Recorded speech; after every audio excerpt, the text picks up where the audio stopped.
Axırkı günleriga kelyapmiz. Bu Ramazan aylarida diniy suhbatlarimizni texmi ko'p qilayli degan umidda ba'zi suhbatlarni tayyorlagan edik, ammo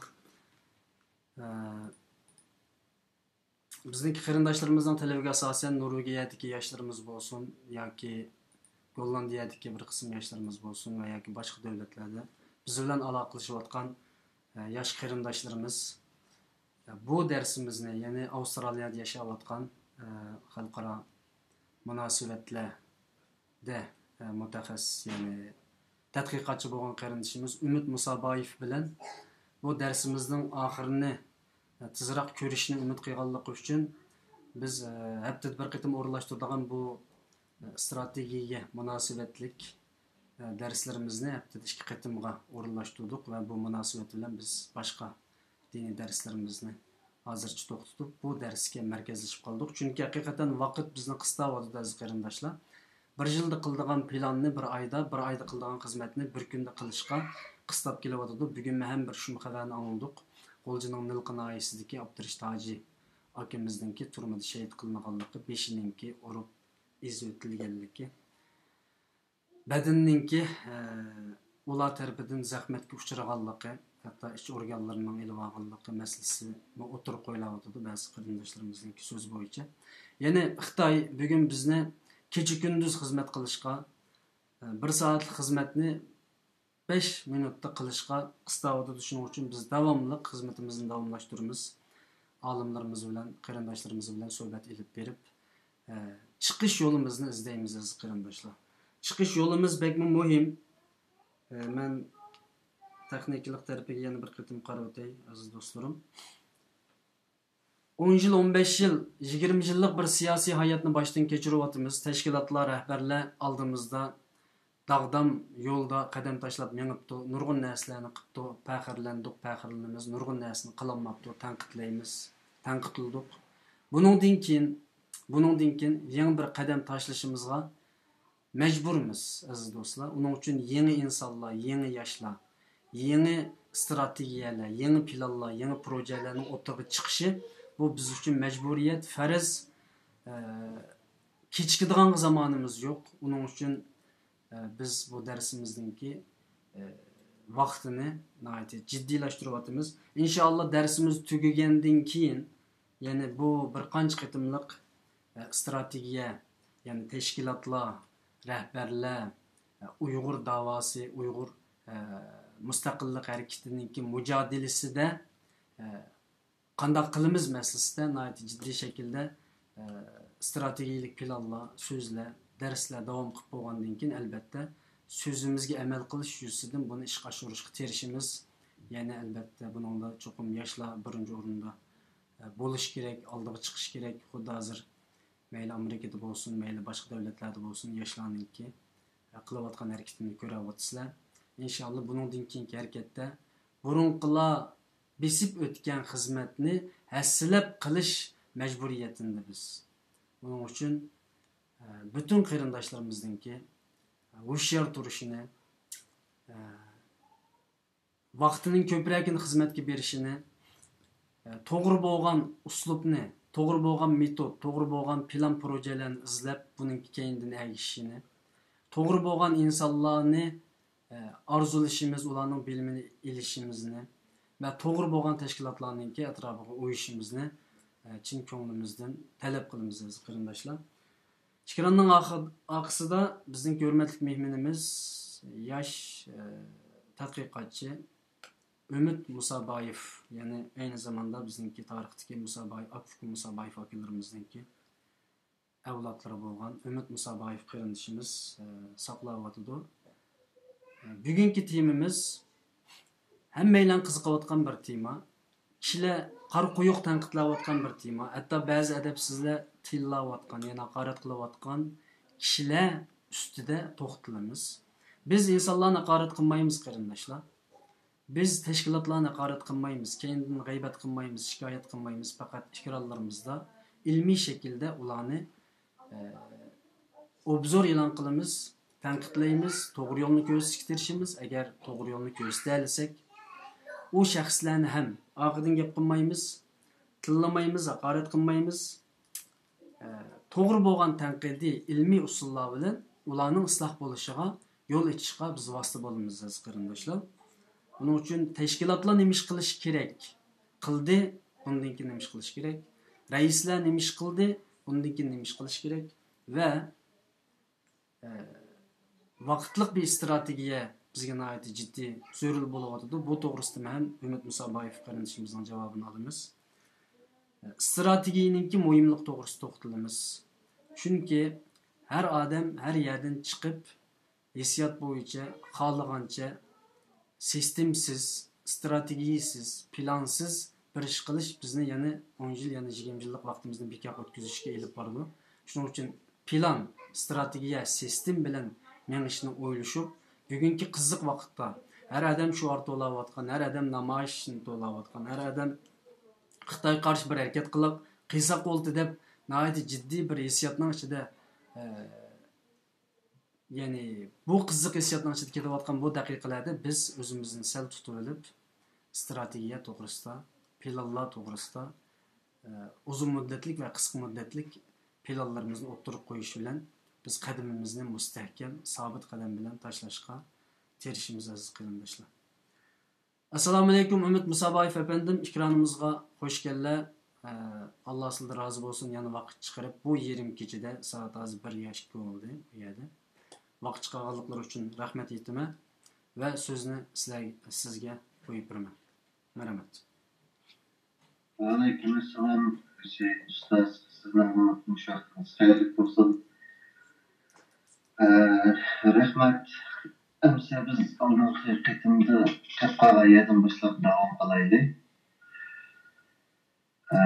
Oldingi programmamizda, oldingi suhbatimizda ideologiya masalasini so'zlashgan bo'ldik. Ideologiyani tadqiqotchilarimizga va mutaxassislarimizga qoldirgandan keyin endi bugun biz strategiya bo'lganda, ya'ni strategiya tuzilgandan keyin qanday harakat qilish kerak tashkilotlar, siyosatchilar nima ish qiladi degan nuqtada to'xtalamiz. Hem bugungi asosiy to'xtalganimiz chunki yezilib bo'lgan strategiya bor dedim. Shuning uchun u strategiyani men birinchi bosqichini biroz tunishtirib o'taman.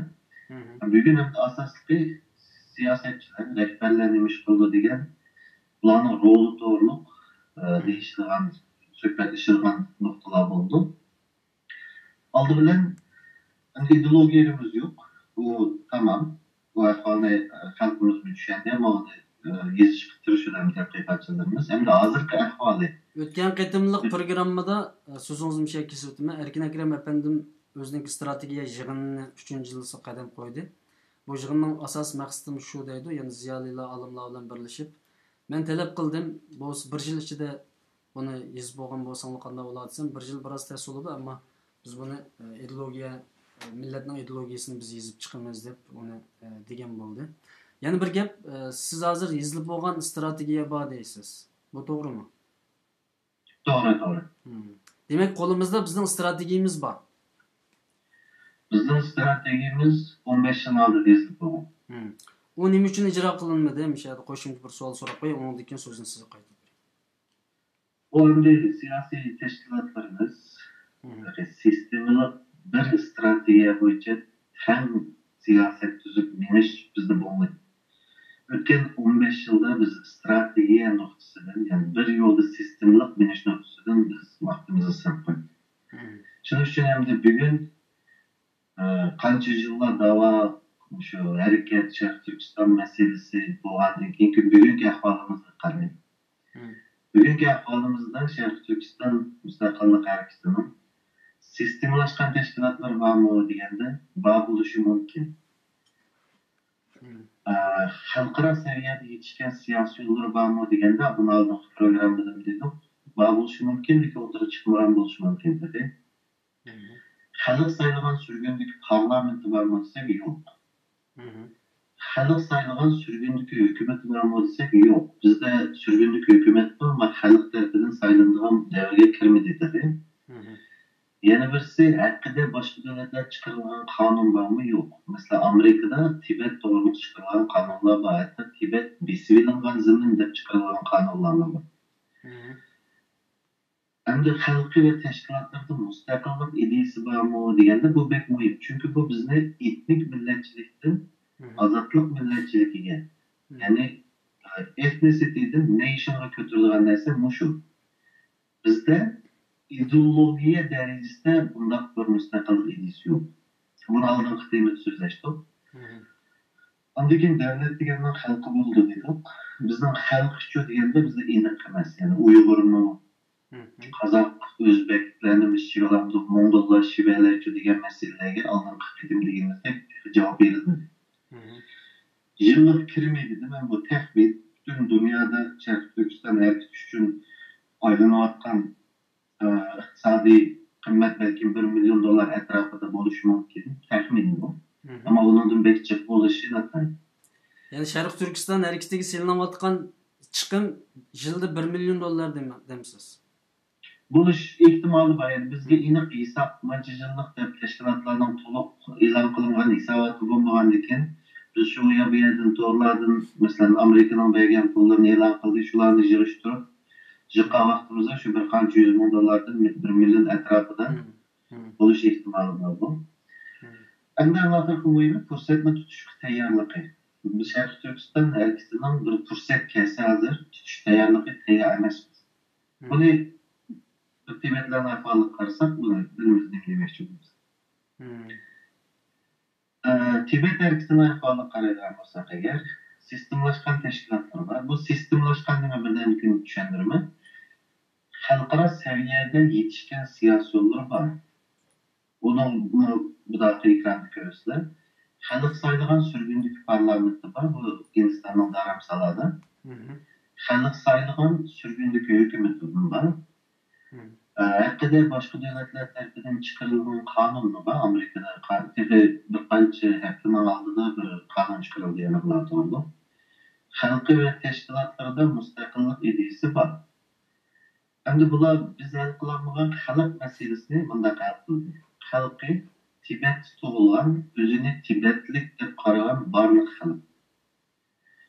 Endi bu xalqlarning qandaq bir qonuniy qo'lida qandaq bir qonuniy vujudi bor deganda Tibet sürgünlük hükümeti 1971 yıldan beri takip ettiği Yeşil Defter'de bu gayri resmi yani resmi olan Tibet pasportu deydi bunu. Kolu şu pasportu bağlı yani şu Tibet Yeşil Defter bağlarını Tibet fukarlık ilişki şart toşuduğu kiyin de ilan kıldılar. Hazır muhaciret yaşayan Tibetlilerin 90% daha üstüne bu defter var. Hem bu defterin ağırlıklı yıllık İyanı deb atalgan bir baş tölaydi Tibet sürgünlük hükümetiga.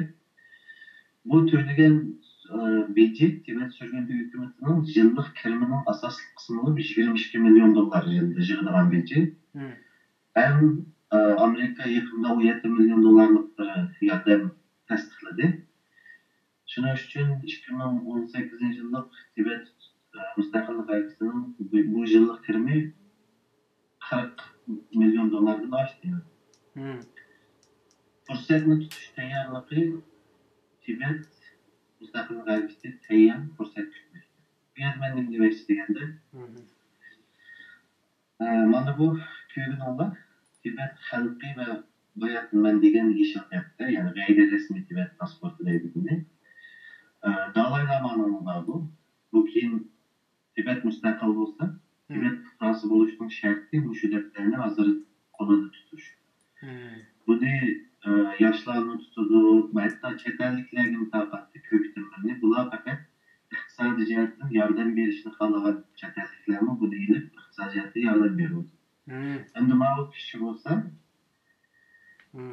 Tibet sürgünlük hükümetinin saylangan baş ministri. Bu adam Harvard Üniversitesi'nde kanundan magistrlik unvanı almadan.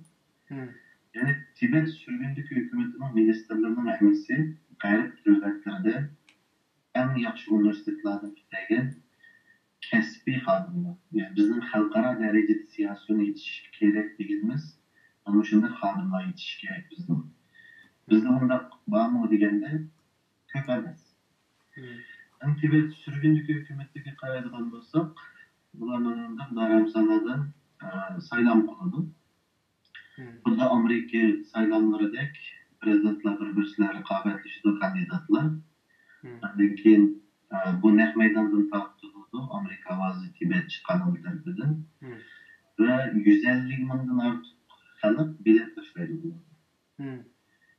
Bundan başqa Tibet sürgünlük parlamenti var. Bu parlamentda o'xshamagan qarashdagi nurg'ulg'an Tibet tashkilotlari o'z nomzodlarini ko'rsatib saylanib, ya'ni men birinchi suhbatda dedim, o'xshamaydigan tashkilotlar bir munbarda hamkorlashish kerak deb.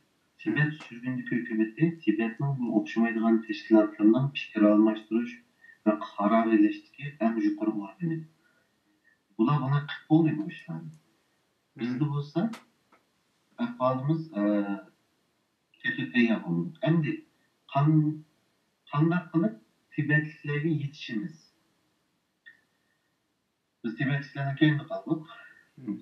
Endi qanday yetishimiz? Bunga biz strategik planni chaqanchaqa yetishni ishini qilishimiz kerak. Chunki mustaqil bo'laman deydigan bu ish cho'qim sürgündeki hükümet bilan bo'ladi.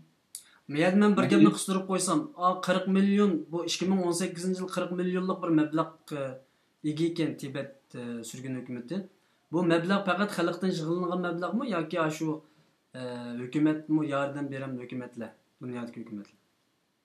22 milyon dolarning tamdan ko'p qismi xalqdan yig'ilgan. Undan boshqa Tibet sürgünlük hükümetining maktablari, universitetlari, ba'zi bir tijoratlar bor. Bundan başka 17 milyon dolarını Amerika bu yıl desteklendi. Şunun bilan 40 milyon dolar işte. Normalde 22-25 milyon dolar arasında bir yıllık kirme var Tibet sürgünlük hükümetinin.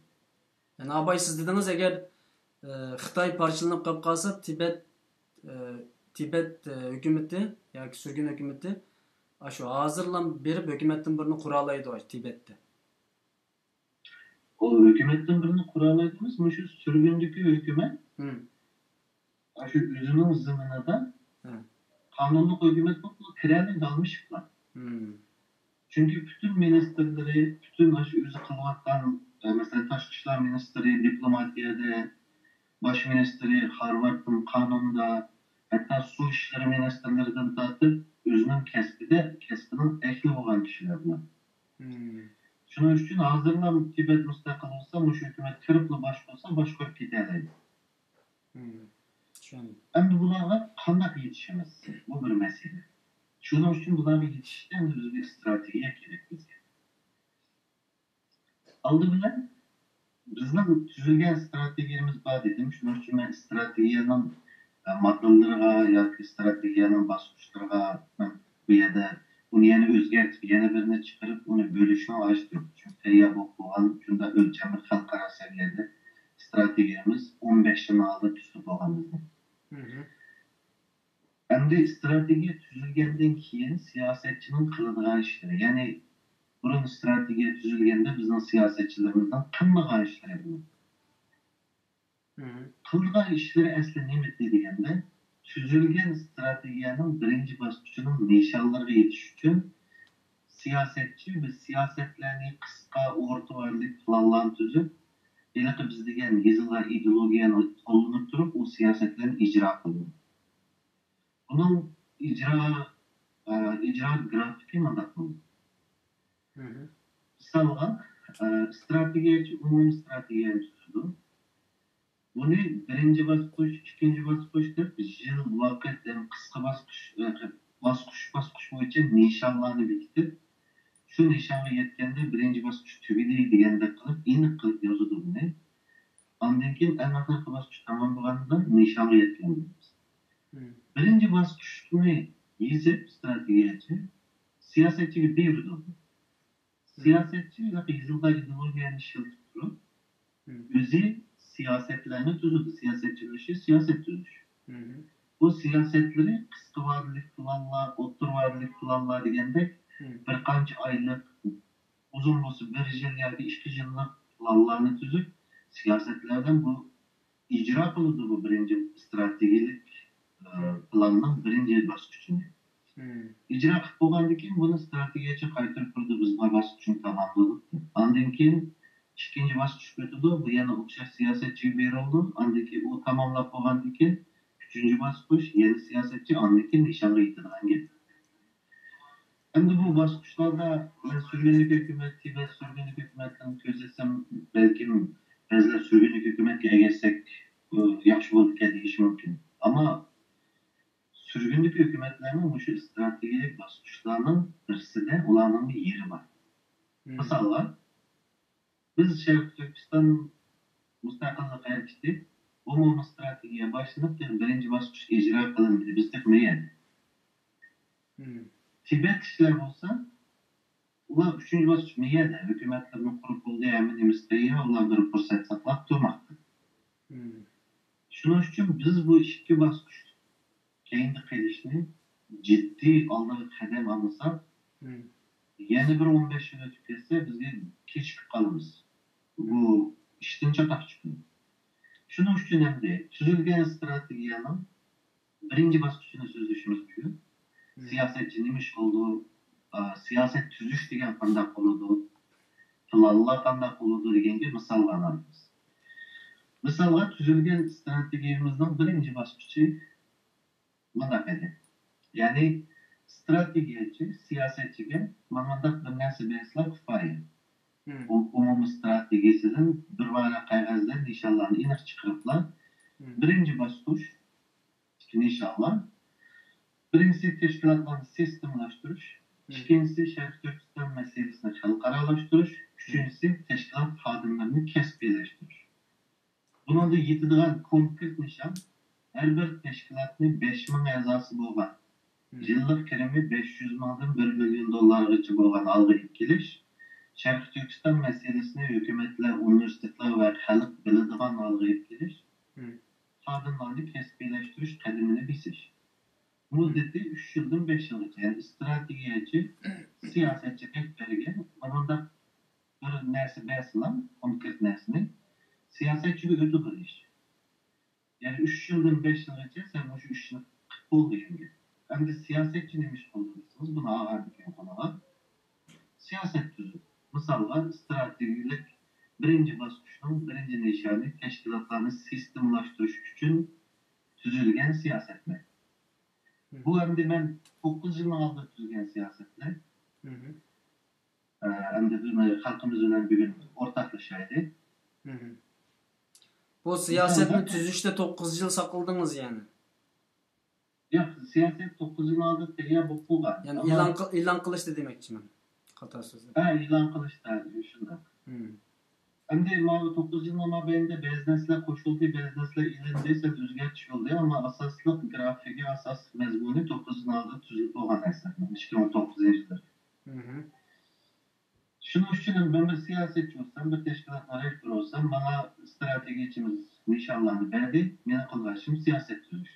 Misollar strategik nishonning birinchisi tashkilotlarni sistemlashtirish degan ekan, bunga siyosatchi 4 tane siyaset tuttum. Ben birincisi teşkilatlarını güçlendiriş siyaseti, ikincisi halkın gücünü ölçeş ve önümlük paylaşış. Çünkü kolumuzdaki gücümüzü bilişimiz gerek. Aldı hem onu en az işin tutturup en cık önüm geliş için bunun da bir olarak taktika, bir metot, akıl işletiş gerek. Üçüncüsü sırtlı içiliş, dördüncüsü iktisadi mənbəyi artış. Buna hem de teşkilatlarını güçlendiriş için ben bir konkret kısa vadeli diyerek planlandırıp çıktım. Bu olursa teşkilatlarını güçlendiriş için benim 7 maddelik planım bu. Birincisi teşkilatların nizamlamasını toxtamlaştırış. Teşkilatların nizamlaması bir kanuni güçlüğü oluş gerek. Emmeden kanunca nizamlama kılıplansa bu teşkilat güçlenmeydi.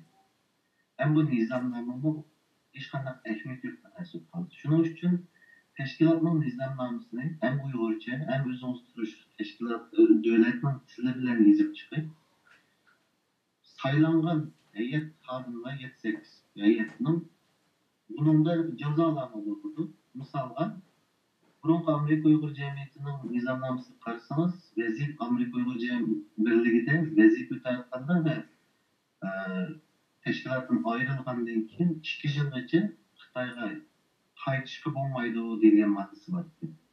Bu ham shunday bo'ldi. Teşkilat maxfiyatligini bilgandan keyin 2 yilgacha qaytamaslik kerak.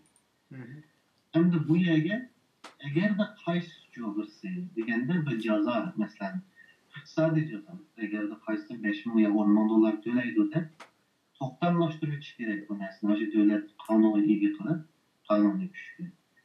Endi saylangan rahbarlar bunga imzo qo'yib ishga boshlash kerak. İkincisi, planlıq iş qilish, materiallashtirish amaliyotini egizda ish qilmaslik, yillik plan, xizmat doklati tayyorlash va xizmat doklatini arxivlashtirish. Bu nima degan gap deganda, erlik namoyish qilsak bo'lamdi, jurnallar namoyish qilaylik deb ish qilsa, bu tashkilot sistemlashgan bo'lmaydi, kuchlangan bo'lmaydi. Har qanday plan yozmachi tayyorlanishi kerak. Andikin u yerda o'tirgan 7-8 rahbar unaga qaror berish kerak, qilimiz yo qilmaymiz deb qo'l ko'tarib ovoz berib, undan keyin ma'qul qilimiz degandan keyin hammadan tan qilish kerak. Xizmat tugagandan keyin xizmat dokladini yozish kerak.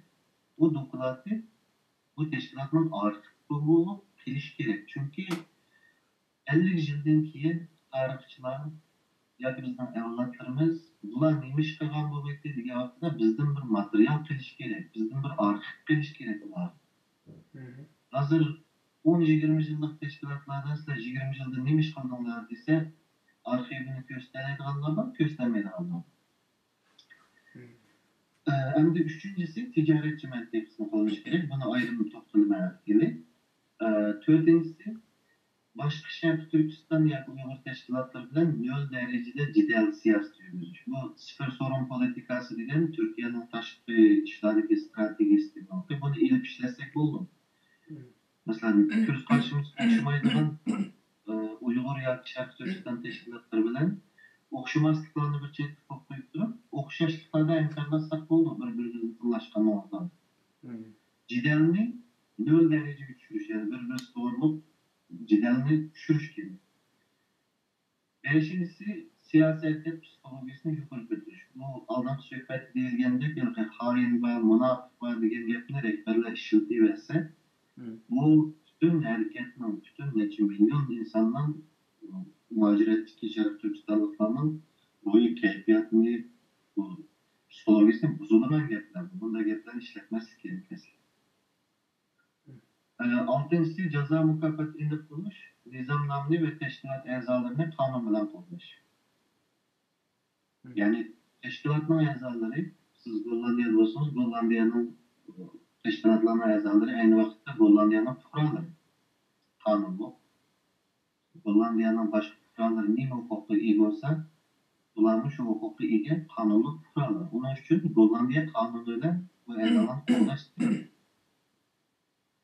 Yettincisi iqtisodiy hisobotni fasllik va yillik jami yilda 5 qitim qilish kerak. Ya'ni 4 faslda 4 qitim, mana oxirida yillik hisobotni qilish kerak. Yil oxirida to'liq e'lon qilish kerak hisobot.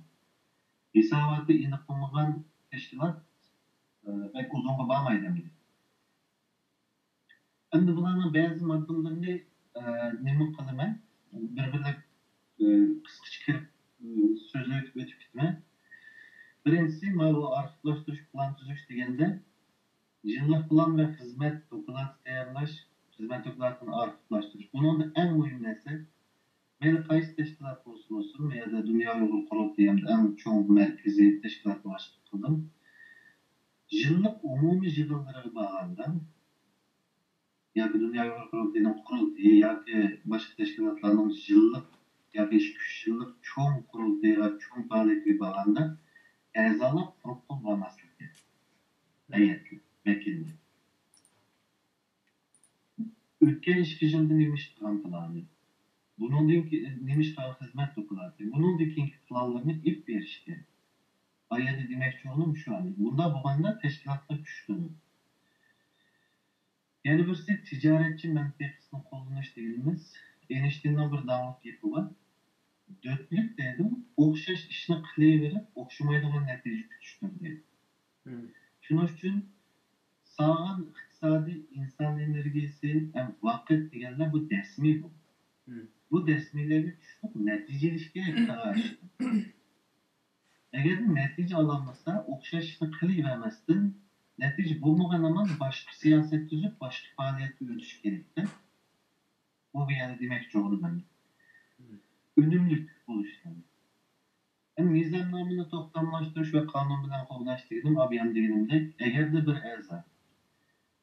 İşte yılda ben nemege kayıtmaya vazife vaqtida men Xitoy chegarasidagi yerlarga bormayman degan bo'lsa, agar u ketib qolsa, yana to'xtamlashtirilgan narsa bo'lgandan keyin buni qonun bilan qonun yo'li bilan nizomnomaning kuchini ko'rsatish kerak. Bo'lmasa nizomnoma qog'oz bo'ladi. Hech kim uni qilmaydi. Shuning Yani uchun ciddelleşişinin mi aldığın ağıl buludu dedim. ya ciddileşmek mesela bu nizomnoma Yani bu kanunda bu to'xtamlash bo'lgandan keyin o ciddelleşimen deb mutlamaydı. Kanun bir taraf kılıdığını şu devletin kanunu. Hayır, nait olsan demek siz nizamnamanı to'xtamlashtirgan vaqtingizda bu moddaning 6 moddasini buzsa $5,000 to'laydi degan bo'lsangiz va heyat saylangan vaqtida imzo qo'ygan bo'lsa, uni buzganda siz shu buzganlik isboti bilan bir advokatni tutib bersangiz, $5,000 ilishimiz va $2,000 senin $3,000'ni tashkilot qilib bersangiz, advokat o'zini qildi, hech qanday jidallik kerak yo'q. Bu nait asan iş, ameliyatı umumiydi. Sizningcha bu bizningki zamonimiz chetalik chiqqan zamondagi qurilgan tashkilotlarda bundaq bir to'xtamnoma ko'rdingizmi, bormi? Men Avustraliyada men yerlik boshqa tashkilotlarga a'zo. Men bizning tashkilotlarimizni ko'rmadim, ammo boshqa tashkilotlarda bor. Boshqa chet el tashkilotlar. Albatta. Buni to'xtamlashtirdim. Shu hamma davlatning o'zining qonuni bog'liq va qaysi qonunni qanday shaklda qila oladi degan. Avstraliyada xeyli tashkilotlar to'xtamlashtirdi. Bo'libmi normal a'zolarga ba'zi tashkilotlar qilmasmi hay'at a'zolari tashkilot ilk manzilda imzo qo'yib vazifaga o'tirdi. Ondan keyin xalqning kuchini o'lchash dedik ikkinchisi. Xalqning kuchini o'lchash va unumli foydalanishda bu bek muhim masalalardir. Birinchisi turish shahardagi Uyg'urlar, Sharq Turkistonning nopusini aniqlash. Bu bek muhim. Biz qanchalik Uyg'ur nopusi va chet elda deganga bir aniq statistika bo'lishi kerak qo'limizda. Ikkinchisi siyosiy tashkilotlar madaniyat tashkilotidan ayirish kerak. Siyosiy tashkilot siyosiy ishlarni qilish kerak, madaniy tashkilot madaniy ishlarni qilish kerak. Bunu bek muhim. Madaniyatni biz uchun bek muhim. Chet elda bizning oxirgi qilishimiz uchun va Xitoy bo'lgan birinchi qarshilig'imizni bizning madaniyatimiz. Bunu bek muhim. Misalga meşrep faaliyetleri bunu resmi teşkilat namında tizimga alıp mansa buluyor. Üçüncüsü bu ikili teşkilatka mümkün olan barlık hükümet yardım puluymuş. Avustralya'da siyasi teşkilatla alalaydıgan yardım pulu var, medeniyet teşkilatla alalaydıgan pul var.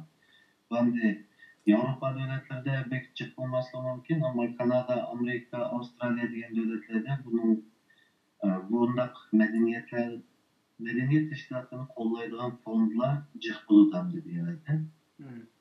Bunun da mı faydalanış? Hem de dördüncüsü bek muhim. Şərq Türkistanlıqları özümüz turvatkan şehirdeki qeyrindaşlarımızı heyet əzaları, aktif faaliyetçiler, akıdım kolluğucular ve pul vergiçiler kategorisi boyunca muamel kılıştı. Bu nimdiyen gep degende hem adam hem qeyrindaşımız heyet bulup teşkilatını ipmalanmaydı. Teşkilatını ya 5 adam ya 7 kişilik heyet ipmalı. Şuna Ondan keyin namoyishda eng oldida mangadigan jangovar yoshlar bor. Ularni aktiv faoliyatchilar desak, aqidin qo'llovchilar bor. Misolga, ba'zi xonimlar bor, bola boqmasi bo'lmaydi. Uyda bo'lib qoldi ko'pincha ahvollarda. Ammo ularning qila oladigan ishi bor. Undan keyin namoyishga chiqmaydigan hech qanday jismoniy jihatdan men bu faoliyatlarga qatnashsam bo'lmaydi, ammo yürügümde Uygurlarını kollayma degenler kendi tutup ezalık bedel pulunu versi buluyor. Çünkü namayış çıkmaganlar ya ki jirahtın pulluğu qo'llashni xohlaydigan ammo aldin sep chiqolmaydiganlardan bizda ikkili tanlash bor. Birincisi ulardan tillab so'qishish. İkincisi ularning qo'shalaydigan to'kpisini yis to'ldirib, ularning to'kpisini qo'shtirishlar. Shuning uchun mana bu shunday mayli aldin sep olsun, mayli arkada olsun, yakınımızda hiç cismani cihetten görünmüsün, iqtisadi cihetten kollaydıganlar olsun, hiç kimni rencitmeslikni qattiq kerak teşkilatlar. Endi beşincisi faaliyetlerini izchil qilish kerak. Namoyishlar, meşrep, Nuruz, yoshlar faoliyati, xonim-qizlar faoliyati, futbol musobaqasi, shaxmat musobaqasi, hatta 14-15 yoshlik balalarimizni, bizning insanlarimizni Uyg'ur jamoatini tuttirish, ularning kimligini saqlash uchun bek muhim. Shuning uchun ularga elektronlik o'yin, PlayStation'da futbol o'ynaydigan o'yinlar bilan ularni jamoat o'zi tutib turishi kerak. Çünkü Uygur tili, Uygurluk meselesi de şiir deklamasyonu musobaqasi, Uygur ana til musobaqasi degandek faoliyatlar izchil davomlashishi kerak. Yolg'iz siyoset bilan bo'lmaydi bu ish. Ben bir yerde medeniyetli oyunları doğuştan bir çarşaf ettim. Bir Arap ailesi Fransa'daki küçük paradaki. Bu Arap ailesi ayağların bir balısı var ki, balısının ismi Mahmut diye. Bu balı mektep üyeli birinci saat yarışını okuyan diken, bunu bu malımı soraydıkken, senin ismin ne bu diyendikken, o çalıpılı Fransızcıdan, benim ismim Mahmut diyendikken, Fransızcı malum deydikken, sen de Fransa'ya küçük geldin, sen bu bizi okşaş hem de Fransa'ya vatandaşı bulursa, şunun için senin ismin Mahmut olmayı bunun diken Fransa var olsun diyendikken, bu makul deyip üye gelip. Üye gelip gelgendikken karısı apsaya Mahmut geldin mi, mektep kandak yatamak ya değişikler bu, ben bunun diken Mahmut demezsin, Fransa var deydikken.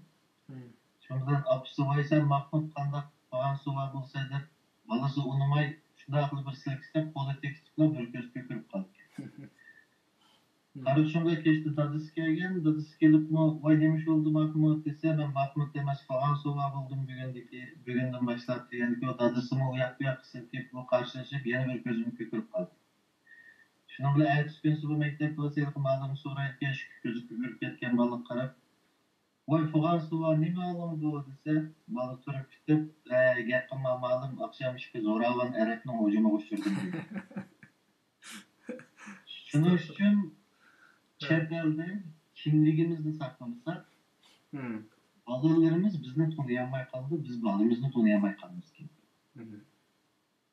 Anda Fransa var bo'lib qolsa, zo'ravon Uyg'urning hujumi uchirdim, bu cho'ng'ilg'ash. Bunun uchun diqqat qilish kerak. Madaniy faoliyatlarni bizning madaniy milliy kimligimiz, kulturel kimligimizmi, bizning mavjudligimizning ultishini birisi. Endi bu yerda siyasetlerinin to'rtinchisi sirtqi ichilish. Bu nima degan gap deganda, bir 15 kişilik teşkilat qurib, davomli 15 yoki 20 Uyg'ur yig'ini ichib, Xitoy undaq qildi, mundaq qildi deb Xitoyni tillab kelyapmiz. Ammo bir sirtqa, masalan, Gollandiyada bo'lsa, gollandiyaliklarga, Avstraliyada bo'lsa, avstraliyaliklarga ichilib, ularni a'zo ilishtirishimiz kerak. Bu yerda mening hamda bunada 3 modellik bir nimam bor. Bir kichik bola strategiyam bor. Buning birinchisi yerlik o'zimiz yashayotgan davlat xalq bilan kuchlashish, parlament bilan yaqinlashish, hukumat bilan suhbatlashish. Bu nima degan gap deganda, bu birinchi, ikkinchi milliy kiyim bilan deganlarni hozir tafsiliy to'xtaldim. Xalq bilan quchoqlashsak, biz yerlik xalqdan a'zo olsak, ularga yaqin bo'lsak, bizning 5000, 6000 a'zolarimiz bo'lsa, biz namoyish qilganda 2000 kishilik namoyish qilmaymiz. Yoki hozirgidek 100 kishilik yo 50 kishilik namoyish qilmaymiz. Biz cho'ng qilamiz namoyish. Bu yerda bu a'zo ilish, yerlik xalqni ilishda bizning bir Uyg'urlarning bir turkish potensiali deydi, bizning bir alayligimiz bor. Türkler var dünyanın her yerinde. A'zo ilishda, bu jamiyatlarga ichilishda biz Türklarni ko'rib qilib, oldindan Türklardan boshlab, Andan keyin boshqa millatlarga o'tsak bo'ldi. Yevropadan bo'ladi bu, Amerika, Kanada, Avstraliyadan bo'ladi. Ikkinchisi parlament bilan yaqinlashish. Endi biz 20-30 yil bir davlatda da'vo qildik, Uyg'ur harakatini qildik deb bir parlamentda Uyg'ur do'stlik qurolmagan bo'lsak, bu endi lobbichilikda bizning qilgan asos ishimizdagi bir mag'lubiyat bu. Shuning uchun butun davlatlarning federal parlamentida Uyg'ur do'stlik guruhlari qurilishi kerak. Hozir Shvetsiyada bor, mening bilishimcha, Yaponiyada bor. Boshqa davlatlarmi buni harakat qilish kerak. Endi uchinchisi hukumat bilan suhbatlashish. Siz bir 5,000 kishilik, 10,000 kishilik tashkilot bo'lib, parlamentda sizning do'stlik guruhingiz bo'lsa, siz hukumatga yolvormaysiz. Siz hukumat bilan suhbatlashasiz. Chunki 5-10 ming kishi binoning sirtida namoyish qilib turadi. Parlament do'stlik guruhingizdagi 5 yoki 10 parlament a'zosi siz bilan birga turadi. Ishxonaga ministrning ishxonasi bor. Bu yerda siz boshqacha harakat qilasiz. Siyosat degan shu. Shuni yig'ilgan yerdan yig'ib, besim ishlasangiz, bu nasib siyosat. Yolvorish bilan siyosat bo'lmaydi. Endi qanday qilib bularni ben bir tanishtirdim. Mesela milliy ichki bilan poyezdda diqqat qaratish deganga. Bu endi eng oddiy taktika, eng tuvan taktika. Qanday deganda, poyezdlarda biz davomli ishlatamiz metrolarni. Bu yerda bir o'zining milliy kiyim kiygan, mayli Hindistonliklar bo'lsin, mayli Afrikadan kelgan millatlar bo'lsin, bir diqqat tortadi odamlar. Voy, mala deymiz. Shuning uchun har shanba kuni yoki yakshanba kuni bir qiz o'qib, yoki oksana bilan yoki er ayol bilan milliy kiyimlar bilan poyezdga chiqib tursin. Poyezdning birinchi bekatidan eng oxirgi bekatgacha bir ketim berib kelsin. Ularning qo'lida bir parcha qog'oz ya Uyg'urlarni qisqacha tunishtirgan tashkilotlar tayyorlab qo'ygan. Uning ostida bo'lsa tashkilotning to'g'ri bitdi. Bo'lsin, u ishki Uyg'urcha paralashib o'zini shuni qilaversin, faqat oldiga kelib sizlarning kiyiminglar, milliy kiyiminglar alaylikka, sizlar kimlar deganlarni qisqacha tunishtiriblar, qo'ldagi qog'ozni bersin. Biz buni bir matematikchi kishi bilan hisoblabman buni burun. New South Wales'da shtatda u yerda shu vaqtida 5 million nüfus var. Biz bunu hisoblab vaqtimizda 7 yildan biz 5 million odamdan hammasiga bir ketimda qog'oz taqib qo'ya oladiganmiz agar shuni qilsak. O'tgan 10 yillik qilamiz. Butun bir shtatning butun aholisi qalbi. Bu bir diqqat tortish. İkincisi a'zo edish kerak yerli xalqlardan boshqa. Qanday desangiz, xalqaro kechirim tashkilotini hammasi biladi. Xalqaro kechirim tashkilotlarida men Yevropadagi ahvolga kirmayman, Avstraliyadagi ahvolda ularning 60 ming a'zosi bor. Hech qanday hukumatdan bir tim kullanmaydi, faqat 60 ming a'zoning, men bu a'zolarning birisi 60 ming a'zodan yig'ilgan a'zolik bedel puli bular butunlay mustaqil, Avstraliya hukumatini mutabbiq qilib, mustaqil harakat qilish imkoniyati bor. Boshqa a'zolik puli. Endi a'zoni qanday olamiz deganda, avval bir abaydagandek tashviqotlarga kuchab, ko'chalarda diqqat tortib, internetlar, ustal qurib tunishtirishlar bor. Ularni ajrab bir mezgil qilgandan keyin turk mahallalardan boshlab to'rtta narsani olasiz. İsmi, adresi, telefon numara, e-mail tüydü. Şunda kız bunu yapayım. Uçur jırıştayımız. Data collection yani. Uçur jırısız. Andın ki işhanı vekili bir kişi bulağı telefon kullanıyor. Bizge azab opsuz mandak hep ayda işte yavru ödeşte kalamsız, mandak kalamsız. Aldılar bularını bir küçük faaliyetlerle uğraştırıp baktınız bana degende kişilerin bir iş küşeye kıvetkendikin şundan yakını kısanız olup mu aval Türklerden başlasanız olay yakmıyor. Bu halkara kechirim teşkilatının bütün dünyada kandak yuvarını kaldığının en birinci kademlerini müştak baskan kebular. Bunlarla burun birliğini işleyen bir kaçıcı. Şunun için en tüvenden başlaş gerek. Andaki eza aldığınız adrak ezalık bedel pulunu meyil kılan ki misalda bir 6 aydaki ya 1 yıldan ki ezalara biraz ilham kaytırıp etmeniz gerek. Agar de rasm besishni qaror qilsa, ya ko'rpisi rasm bilan ya bo'lmasa rasmsiz a'zolik kartasi taqish kerak. Bu keyin mush kartasi bo'lganlar oyda bedel pulni vaqtida to'laganlar saylanma bilet tashlay oladi degan tuzumni yo'l qo'ysangiz, bu endi nima deganda, Abay Tibetliklarning g'ayri-rasmiy Tibet pasporti bo'lganlar va bijini to'laganlar ki vatandosh bo'la oladi deganga ma'bu psixologiya jihatdan va amaliy praktik jihatdan hozirlik bo'ladi. Aldı bilan tashkilotni shunda qila olsangiz, keyin sürgünlük hukumatni shunda qila olasiz. Biz hozir biroq Siz deyotgan sürgün hükümet mi şu mevcut sürgün hükümetini göstermedi ya kurulmakçı olan sürgün hükümet? yo'q, qurilmoqchi emas, bu shu hozirgi mavjud mandaq gap. Sürgünlük hukumatning bo'lishi, hozir mavjud bo'lishi qanaqa deymiz, xalqaro vaziyat, xalqaro sharoit har bir tashkilotga qila oladigan bir harakat qila oladigan bir bo'shliq beradi. Bu bo'shliqda Dunyo Uyg'ur qurultiyining qila oladigan harakatlari o'ziga berilgan xalqaro sharoitning hozirlab bergan bo'shlig'ining ichida bo'ladi. Ma'rif teşkilatları belirli harakat qilish doirasimi xalqaro vaziyatning o'zi turish davlatlarning sharoitni uning bergan doirasining ichida bo'ladi. Qurilmoqchi bo'lgan Sharq Turkiston mustaqillik harakatimi shunda. Sürgünlük hükümetmi shunda. Endi bugun sürgünlük hükümetlarga xalqaro vaziyatning bergan sharoiti qaysilar desangiz, birincisi namoyish bu faaliyetlerini kılamayız. Çünkü bizden birinci basışta bizge namoyishlar kerak. Bizde 2-3 basış atlab ketmedik stratejiyada. Bizdeki en iktidai, en dastlabki qadamni elayotgan bu vaqt biz bu ishda. 2015 yilni isrof qilganimiz uchun. Bir qarindishimiz so'rabdi, masalan, mushu hozirgi nimaga kelish uchun, hozirgi Tibetlarning sevgisi kelish uchun eng tiz bo'lganda qanchalik vaqt ketadi deb so'rabdi. Ma'lumiyatli birinci basışını bir 3 yıldan 5 yılgacha basıdı. Ama biz eğer de teşkilatlar, ben endi bu yerda mevcut teşkilatlarga ankılına demeyman. Ben hozirgacha Sharq Turkiston masalasida bir bo'shlik ko'rdim. Ben 2012 yılda to'g'risida bir maqolam yozgan. Yoshlar.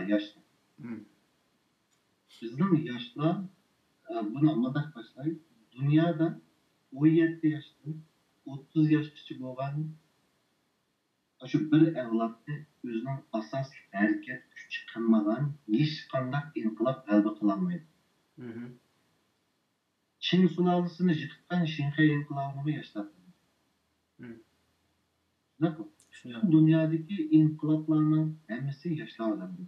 Bir imperiyani yiqitadigan yoshlar, bir davlatni quradiganlarmi yoshlar, o devletini asker olup verip kovdaydıganlarını yanıl yaşlar. Şunun için ben hazırlıkça Sharq Turkiston hareketinde yaşlarının ornunu haqiqiy to'ldirilmaganligi, yoshlarni to'liq yetaklayolmaganligini ko'rdim hozirgacha.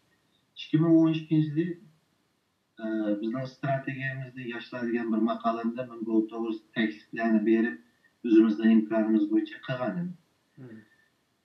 Hem de onu bu şu jarayonida bor.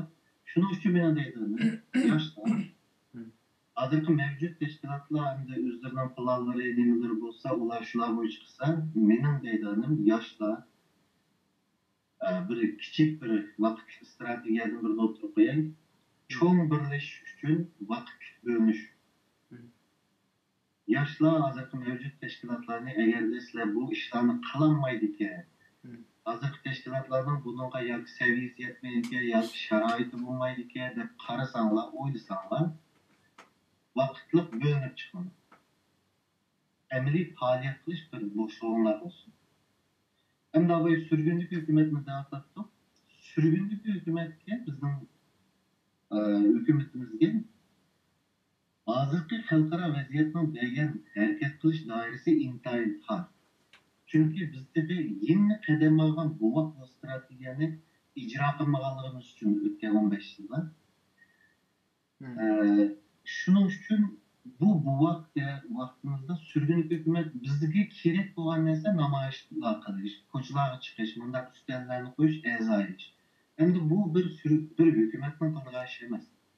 Hükümet bunu kısmı doğramaydı. Şunun için sürgündeki hükümetinin hazırlıkça bunda faaliyetlerini kılmayı doğruluğunu prensip cihetin ve salahiyet cihetin doğru. Ama sürgündeki hükümet asıl kıldığı nima deganda berip hükümetlerle görüşüş, Tibet sürgündeki hükümetinin baş ministri berip bu partiyalarla hükümetlerle görüşüş. Görüşüş degan ishlar bor. Ammo bizning Sharq Turkiston sürgündeki hükümetini Tibet sürgündeki hükümetidek o'rinda bo'lmaganligi uchun xalqaro. Çünkü Tibet sürgündeki hükümeti 60 neticede Amerika'da çıkan kanun bilen Tibet besivilangan zimin degan kanun bilen kuchga ega u nima.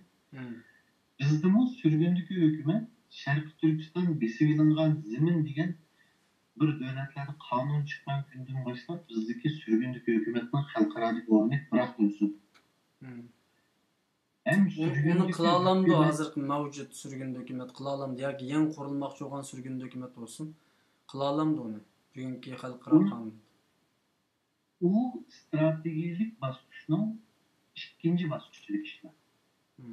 Biz aldı bilen birinci basışını biz işimiz gerek.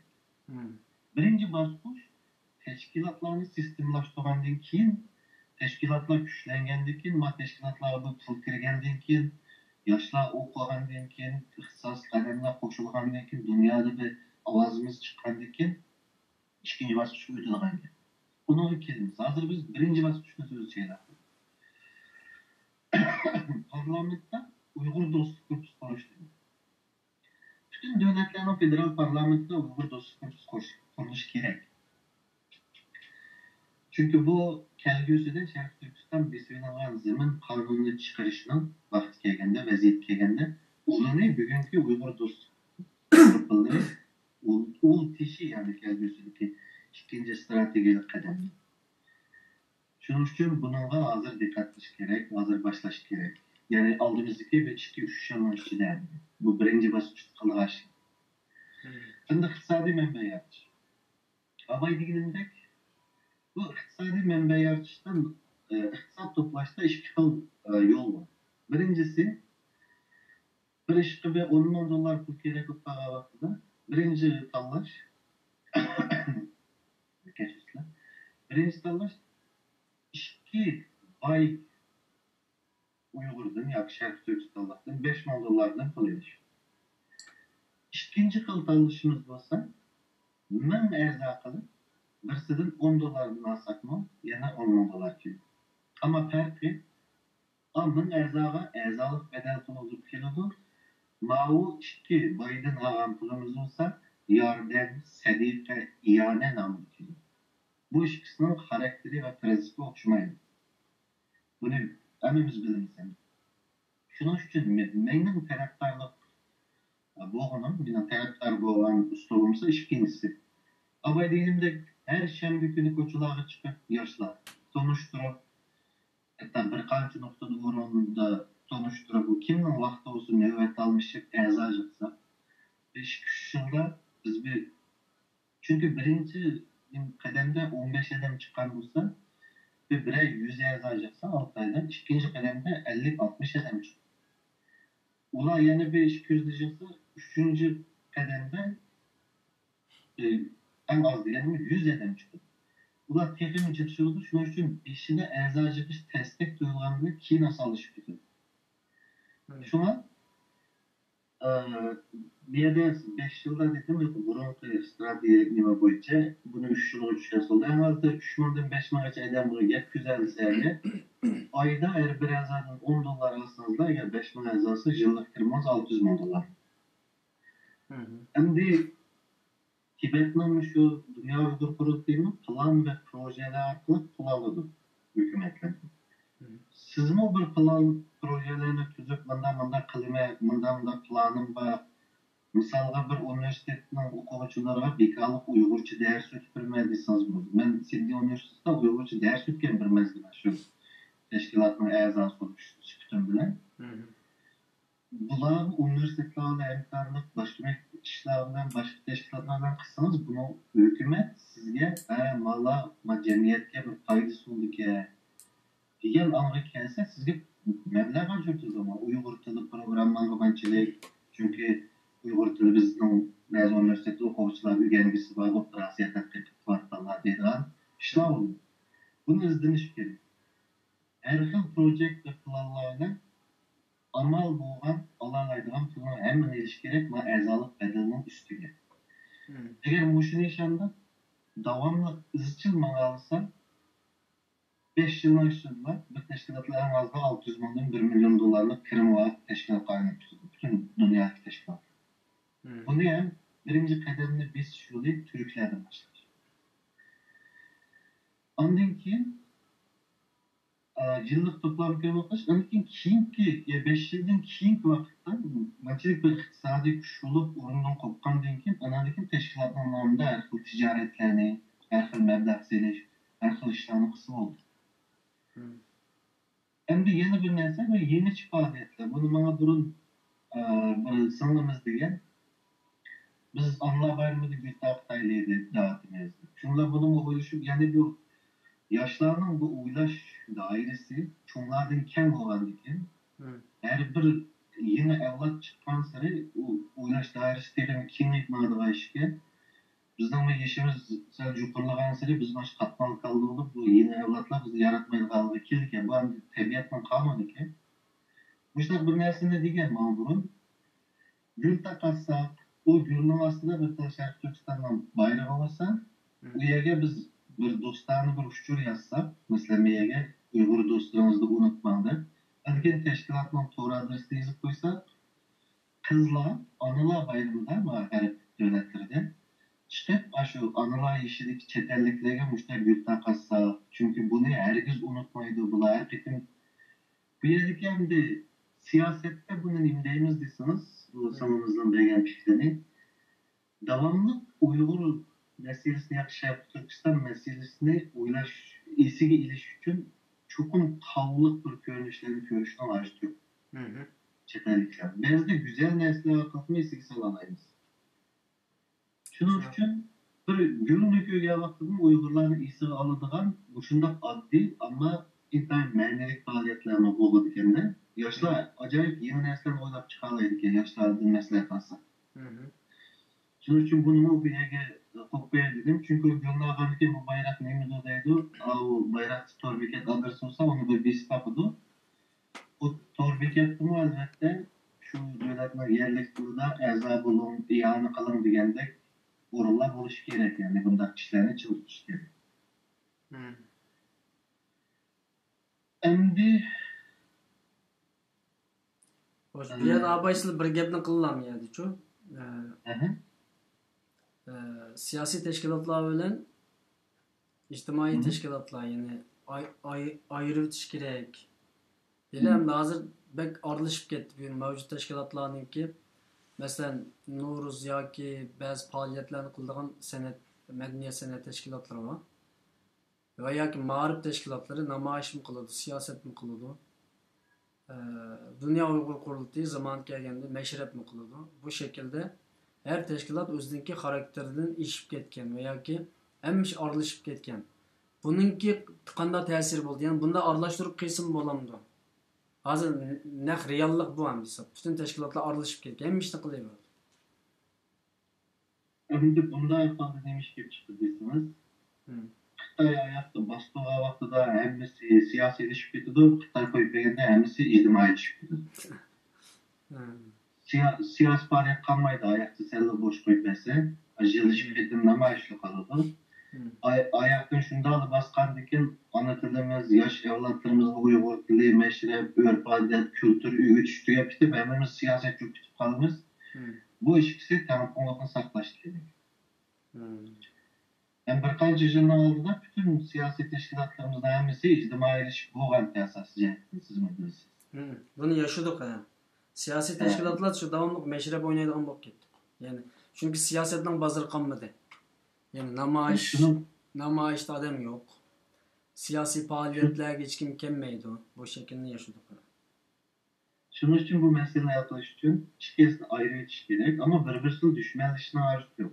Yine okşaş talep, yine okşaş cemaat ama siyasetini kıldığın grubunun 5'i de bir 5 yeterden meşrep resmi, bu meşrep degen bir mektep. Biz küçük vaqtlarimizda ili meşreplerini ko'p Xitoylar chekleştin buron ko'ygan. Bu yerda bizning Uyg'urligimiz, bizning madaniyatimiz aşağıdan ügünüdü meşrep. 97 vakasının oldida bir şehir 8 ay acayip meşrepler kızıp ketken buni. Durducuk qarindoshlarimiz, bizda azroq cho'ng akalarimiz hozir qatnashgan bo'lishi mumkin. Bu meşreplerning roli bek cho'ng bir mektep. Bu yerda adab ügünüdü, qoida ügünüdü, abayqidek Fransuz alıp ketmeydi, Mahmud buludu. Şunun için onu ayrı bitiş ve bu meşrep izcil devam taşıyor. Ama siyasi teşkilatlar siyasi faaliyet kıldık, uğraştık degende elbette biz meşrepten ki biz bamayımız demeydik. Ulamız siyasi namayış kıyıldı. Ama namayışını uğraştırış hem de iş siyasi teşkilatının beşilikleri olmuş gibi. Bunda toluk ayrılıkta baktığımızda meşrepni devletlerinin medeniyetke, kültürge ayıran her mi devletinin fondolu kültürlerge ayıran. Bu mavi Avustralya'da kök kültürlük devletlerdi. Kanada, Avustralya, Amerika gibi. Hemen milletinin kültürünü bir yerde teşvik kılışta hükümet pul acırdı. Yazılandıydı şu. Şunun için özünün devletine bağlı olarak alalaydıran pul var. Anda üniversite bağlayan kardeşlik azak Türk kulağını bazen payısı olarak işlemsiz bir yerde mi alalaydıran pul vardı. Şunun için şimdi Amerika İstanbul'daki nişanlık ilişkisi biraz bu biraz emnileştiğim şunun sözlüğü çünkü mühim nesi var. Stratejik nişanlı ilişkisi Şerif Türkistan meselesini halkaralaştırmış. Hem de biz bunu ilgili bir planlı sistemlik 15 yıllığa ipmalamadan olsak mı? Ama bizim siyasi hareketimizdeki mühim adamlar, mühim tesir göstergen adamlar mesela Rabia Hanım okşaş. Hem nimede bedende boğan kırgınçılıklarla bu mesele halkaralışı yatıyor. Asası cihetten emnileşti. Şimdi bu yerde bir kançı meseleler var. Bulup bu benim mühim bulduğum ve uçurunu merkezleştirir. Bu yerde bizden hazır işçilik ve uçurculuk analiz kılan bir merkezimiz yok. Bu kandak derseniz bir hükümet olsun, hükümetlerde bu işte kim kıldıysanız istatistikte bölmeyin. Hem de istihbarat casusluk teşkilatlarının ama işte bu uçur analiz merkezi oldu manası. Çünkü KG uçuruna elbette doğruluşuna tayin. KG uçuruna elbette rast oluşuna tayin. 2009 yılında hata uçurlarını milyalarına BG iştahı oldu bizde. Çünkü bu şundak bir organizmden bomba almak için. Hem de yeni Uygur Tetkikat İnstitütü'de bir organ torbekitecilikte kaçak kuruldu bilmeyme ama şundak şu yolun üstü kitabatıdan değil, analiz merkezinde. Sanki Amerika'daki Uygur Kişilik Hukuk Programısı Amerika Uygur Birliği'nin nimesi de Mahmud'un bu enkarlığında bu emdi bütün dünyadaki devletlerin, hükümetlerinin göçmenler idaresi ve taşkışlar ministerlikleri Uygurlarla münasebetli asaslı şeşlik küçür degen alınan menbeyi şu. Uygur Kişilik Hukuk Programı'nda bütün devletler işledi. Çünkü kesbi izcil dokulat değerli için Amerika'dan. Bularınki intern işe işte kararlı hazır. Hem de bizde Uygur Akademisi'nin bununla bir tük koşalaydı. Hem de bunda bir analiz, bir merkezi bu. Bendeki neymiş olduğunuzsanız Şerif Türkistan'a ait bütün uçurlarını teşkilatla okşaş menbeden ilişkili. Şu vakıda biz yekpay yakınmayız. Birisi 10 bin adam öldüydisi, birisi 5 bin adam, birisi 2 bin adam deverse bu halkarada bizden ağzımızdan çıkan yetki meyde medya olsun, meyde garip devletler olsun, işiniş derecesi çıktı kaçtı. Şunun için ben bunu hazır grafik üstüme sanki Uygur ziyalıları, alimleri ve edimli tatbikat organlarından koyup münasebet olan ilişkili. Özünün alimlerinden, özünün ziyalılarından ya da alimlerden ayrılıp kalan bir siyasi hareketten ne mümkün bizim? Çünkü bu ilim bilen bu siyaset mi bir ilim, halkara münasebet mi bir ilim. Bu ideologiyani olimlarimiz yezish kerak deganimizda olimlardan bizning tadqiqotchilarimiz bilan kasbiy xalqaro darajadagi kishilar bilan bu siyosiy harakat davomli hamkorlashib turishi kerak. Shuning uchun misolga uchurni markazlashtirishda bir savol so'radik va hammamizga bo'ldi. Sharq Turkistondagi Uyg'urlarning nüfusi qancha deb hozir bir televiziyaga kelib savol so'raydigan bo'lsa, vatandan yangi chiqqan bir so'zsa 9 million deydi. Ma'u g'arb davlatlar tug'anlari 20 million deydi. Yevropa tug'anlar 30 million deydi, Turkiya tug'anlar 35 million deydi hozir. Shunday. Endi bu media qaysisi ishim? Qaysisini rastlab oladi? Biz shunda qit'a atlas o'xshamaydigan gapni qilsak muxbirlar, bizning gapimizdan qanchalik ishonchli qiymat u. Endi bunun ham bir sebebimiz var. Çünkü Xitoy Uyg'ur nüfusini to'liq e'lon qilmaydi. Shuning uchun hammamiz o'zimiz bilganimizni so'zlaymiz deymiz. O'zimiz bilgandan nereden aldığını neyimiz isbotim var deysizlar, hammamiz bir-birimiz qaraymiz. Agarda birisi mendan Sharq Turkistondagi Uyg'ur nüfusi qancha desa, mening beradigan javobim 18 milyon 838 bin 470. 2013 yildagi Uyg'ur nüfusini aniqladi. Bunu nereden taptık bence? Diyende biz Yaşlı Avazı'da bir torbiket vaktımızda bizge intayın yakından yardımcı olan hem de yapılak tilde etkanda o nedenle işini kılgan Finlandiya'da bir kıyırılışımız vardı. Finlandiya'ya durup bizge yardım kılattı. Bu torbiket nasılsın Avustralya'ya etkilep durgan yaş balma. Türkünü bir nersi gösterdi bizge mesela vatenden bir nersi kepti. Dedi ne ödese Uygur nüfusu 2013'te vatenden 360 değil mi Hatay'sın kalsa? 360'da pidai ürünçü kırgınçılığı boğandan keyin 2010 yıldan başlap 2012 yılın ahırıca 3 yılga vaqtda bütün şehir, nahiye, hem yerdeki nüfus idaresi işleydiği Uygurlarla alakalı bir kadar ilmi özlerimi yazıdı biz küçümüzden yetişçe bir kadar ilmi oluşturuştuk. Metotlarımı var hatta resmi nüfus istatistik idaresinin gidek kalıştı metot işletkeniden tatip var. Şunda kılıp 3 yıl ya da işensiz derslerini şallı ettik. Ne çıkıp 4 ketimi 5 ketimi karak çıktık der. Yazıp şehir, nahiye, oblast, bütün hem yeri kançık Uygur'un bağlarına çıkarıp toplam sahne bağlıdır. Bunu evetkenken bizden Finlandiya'daki kıyırınçımız var. Ben nail koşup kettim vakti bizi gözetkende. Biz belki bu şu kançı Uygur var dese teşkilatla cevap, her xil cevap beradigan ishni tugatishimiz mumkin. Biz bu maqolani Yaşlı Avaz Torbiqda e'lon qildik. E'lon qilgandan keyin qanday qildi deseniz, Turkiyadagi Uyg'ur akademiyasini ko'chirib taqatdi. Ya'ni buning ilmiylik qimmatini bor deb qaragan bo'lsa kerak. Ammo Uyg'ur akademiyasidan boshqa hech qanday tashkilot bunga qarab qo'ymadi. Hammasi yana birisi 9 milyon, birisi 20 milyon, birisi 30 milyon, birisi 35 milyon deb o'zi bilganini so'zlab ketyapti. Nereden aldın dese, ben de cevap vermem bilmayman. Ama bizge hazır nereden aldınsa kolumuzdaki en ahirki ilmi, bir kadar ilmi olan kolumuza kelgen materyal bu şu. Hazır Google'dan Uygur nüfusu 2013 diye katli yazsa, bu işki torbatken bu şu nersi çıkdı, onu kanday yazıldığını qaysi shaharda Qashqarda qanchalik Uyg'ur va ashlarning 360 kishilik bir guruhining aniqlashidan qanday bo'lganini nahiya shahar viloyat bo'yicha ko'radi qarindoshlarimiz hozir bosdi. Yana uchurni markazlashtirish degan mana shunda bir uchurni ilib bir banda bo'lgandan keyin buni ishlatish. Yani buni terimli inchikilab tushuntirishim kerak. Mana. Bu nima degan gap deganda, en aslidagilar vatandagi yoki chet elga yeni chiqqan qarindoshlarimizni ajoyib kuchurlar bilan chiqadi, intayin muhim kuchurlar.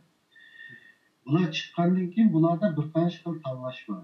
Ba'zilari Erkin Osiyo radiosini so'zlaydi. Ba'zilari chet el medialari so'zlaydi, Turkiyaning TRT, CNN, BBC. Bazı qarindoshlarimiz teşkilatlarga kelib so'zlaydi deylik. Masalan, Uyg'ur Amirliği, Ma'rif teşkilatı. Bular faqat misol. Endi bular kelib so'zlagandan keyin bu teşkilatlar bu uchurning hammani, jiqqa uchurning hammani uchur analiz markaziga etish kerak. O'sha avatish kerak. Bu analiz markazi o'zining chet elning boshqa bizning vatanga berib ziyorat qilgan mana bu yerdagi muxbirlarning uchurlari bilan selishtirib qanchiligi to'g'ri, qanchiligi xato, qanchiligi bo'lishi mumkin, qanchiligi bo'lmasligi mumkin deb doklad tayyorlash kerak. Bütün uchurni analiz qilib, doklad tayyorlagandan keyin uchur analiz markazi o'xshash dokladni bizning barliq tashkilotlarimizga aylatish kerak. Bu tashkilotlar bu o'xshash dokladni olgandan keyin masalan Dünya Uyghur Qurultayı'na xalqaro vaziyatda berilgan bo'shliq, harakat qilish doirasi xalqaro organlar bilan aloqa qilib qila oladi. Shuning uchun kelgan so'zilgan analiz qilingan ishlashlik dokladni o'zining dokladiga o'zgartib, ba'zi yerlarni o'zining tiliga o'zgartib, ammo asosli uchur qanchadan tutildi, qanchadan yetildi, asosiy uchurni saqlab qolgan holda xalqaro organlar berish kerak. Endi misolga, Ma'rif teşkilatı Türkiye'de harakat qilgan bo'lsa, bularning analiz markazidan o'xshash doklad kelsa, buni Turkiya hukumatiga berish kerak. Endi bu hamma tashkilot mediaga so'zlagan vaqtida mushu doklad asos qilib o'xshash gap qilish kerak. Shu vaqtda bizning gapimizga haq tushunadi. Bugun masalan kamplarni qanchalik Uyg'ur yetyapti desa, bir stop 10 milyon desa, bir stop 1 milyon, birsi 4 milyon, birsi 2 milyon desa, bu media kimga tushunadi? Nereden aldın sen bu fikrini desa, men urupla tapdım deydi. Ondan boshqa amalimiz yo'q. Shunday qilamiz. Shuning uchun bu ilmiy bo'lishi kerak. Bu haqni qoyil qilgan bo'lishi kerak. Dokument berilgan materiallar to'g'ri tushlik bo'lmasa, 2 yo 3 qitimda ishonchsiz narsa berib qo'ysaklar, bizning bilimiz tushadi, ya'ni ishonchlik darajamiz Turkiyaga mutlaqanda kreditimiz tushadi. Buni diqqat qilish kerak.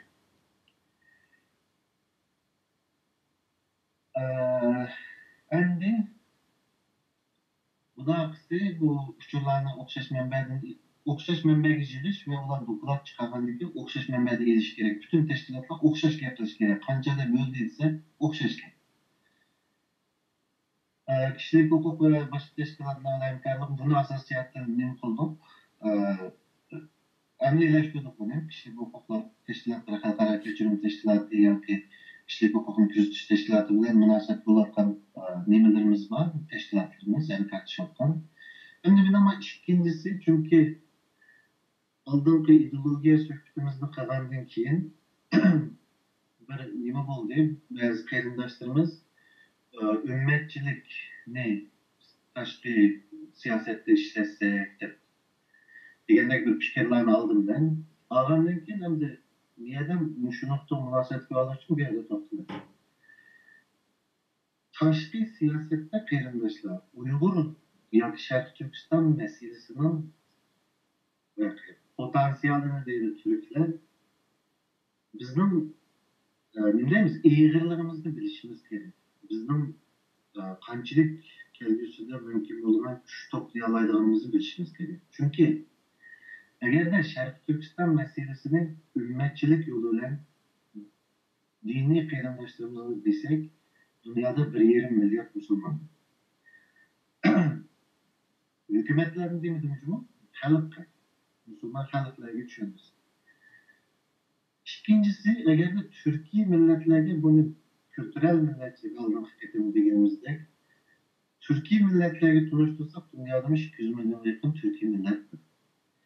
Üçüncüsü demokratiya yolunda tanıştırsak dünyada 1,5 milyardan artık kadar demokratik devletler yaşıyor.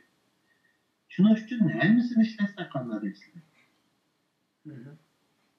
Dini teşkilatlardan Allah'a baktığımızda ümmetçilik düşünceleri, Türkiye kıyırdaşlarımızla görüş yaptığımızda kültürel milletçilik işitleri, bizim Türkiye'yle yapmamızda bizim kültürümüz okşaştaydı. Halkara Keçirim Teşkilatı yakı başka yerlik teşkilatlar, Arap Duyularındaki teşkilatlarla bilen görüş yaptığımızda demokratiyadaydı. Yani tashqi siyosatda hammasini ishlaydi, birisiga qadrlanmaydi.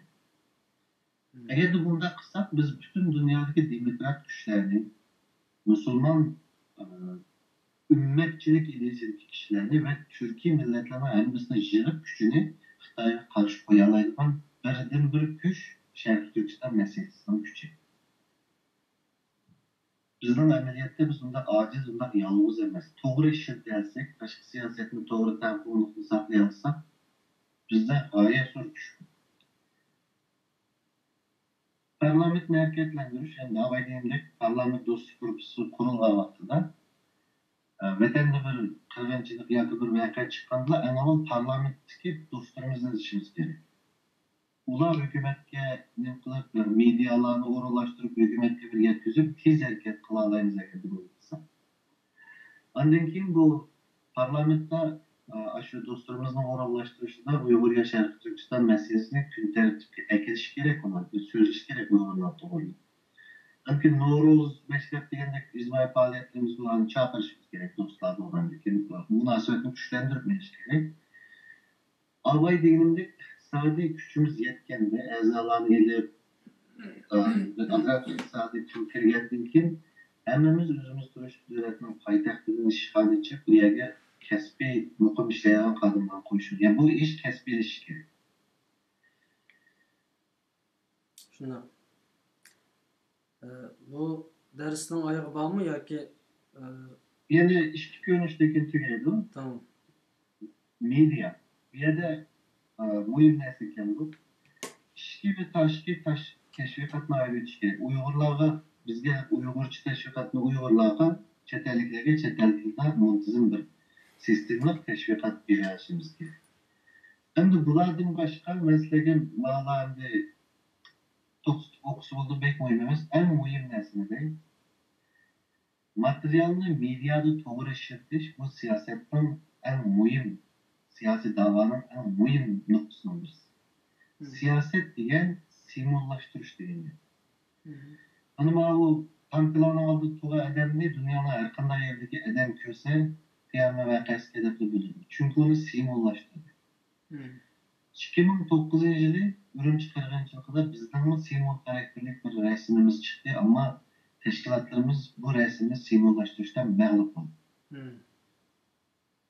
Buni qanday simullashtirish deganda, bir namoyishga chiqqan vaqtda namoyishning san'ati va namoyishning tartibi bor. Bütün teşkilatlar, her qanday dunyoning har qanday tashkilotlar namoyish qilgan simullaştırdığı resimlerini en oldiga, en muhim yerlerge koydu ve her qanday namoyishda şu ishga munosabatli namoyishlarda şu resim şu o'rinda turaverdi. Yani xuddi e'lonlarni ko'raversak, ko'zimizga nim qilib, sinib kelib, unutamaganimizda Coca-Cola'ning e'lonini bu simullaştırishmi shunday qilish. Biz bu resimni simullaştırishdan mag'lub bo'ldik.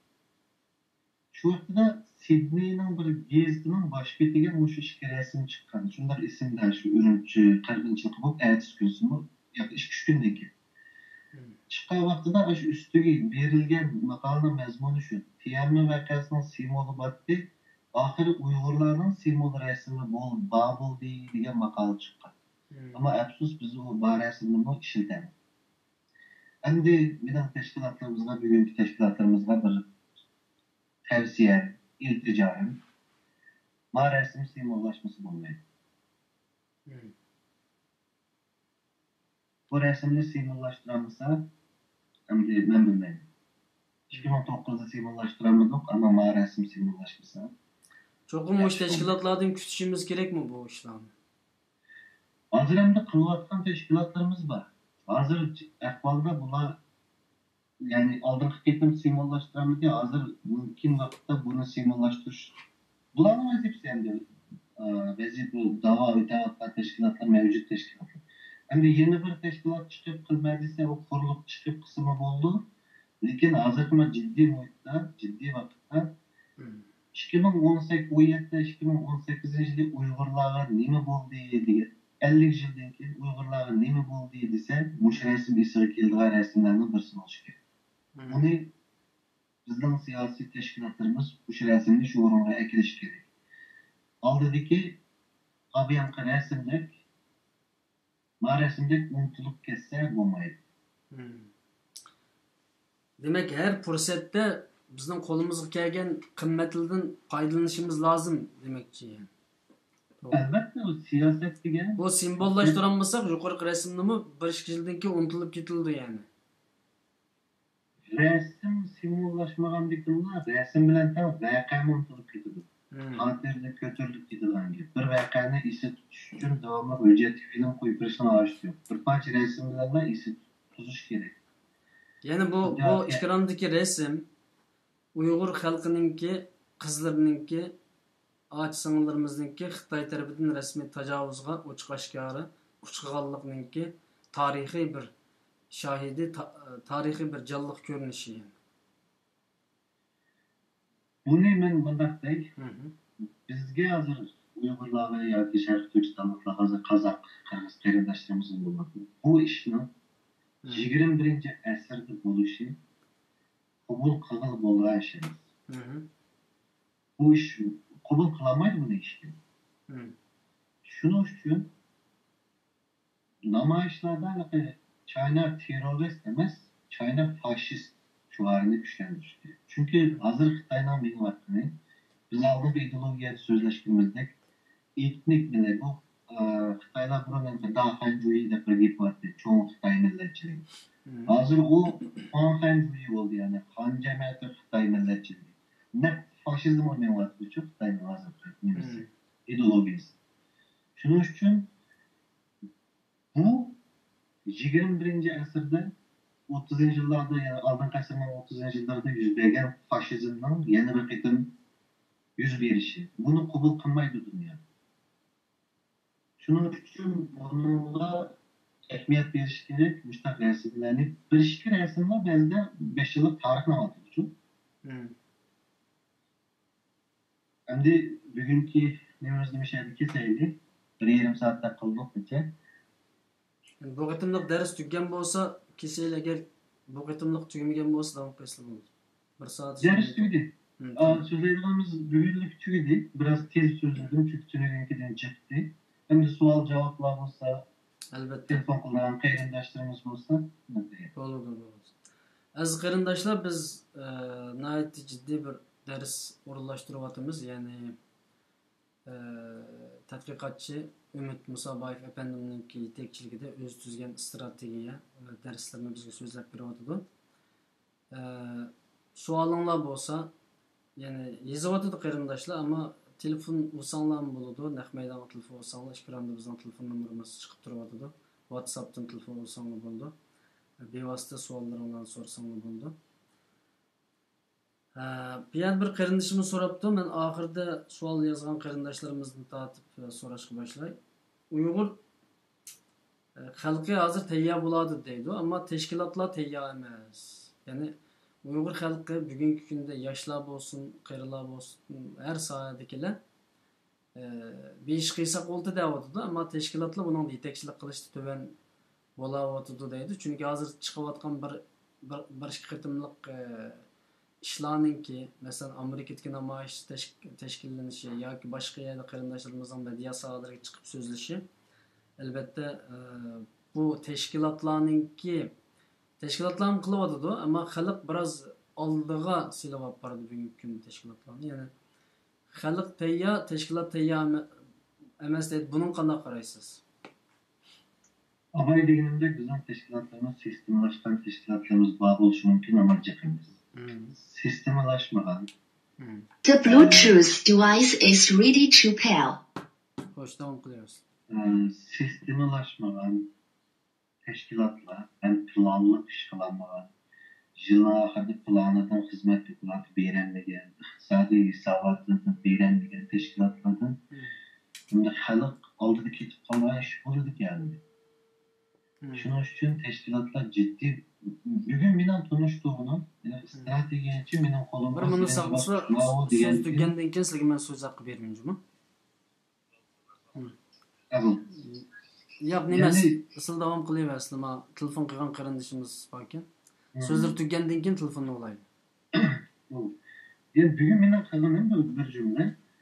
Strategiya siyasetçinin, rehberinin kulağı takşırılgandan keyin siyasetçinin kılıçlı tegishli işleri, kılgan işleri.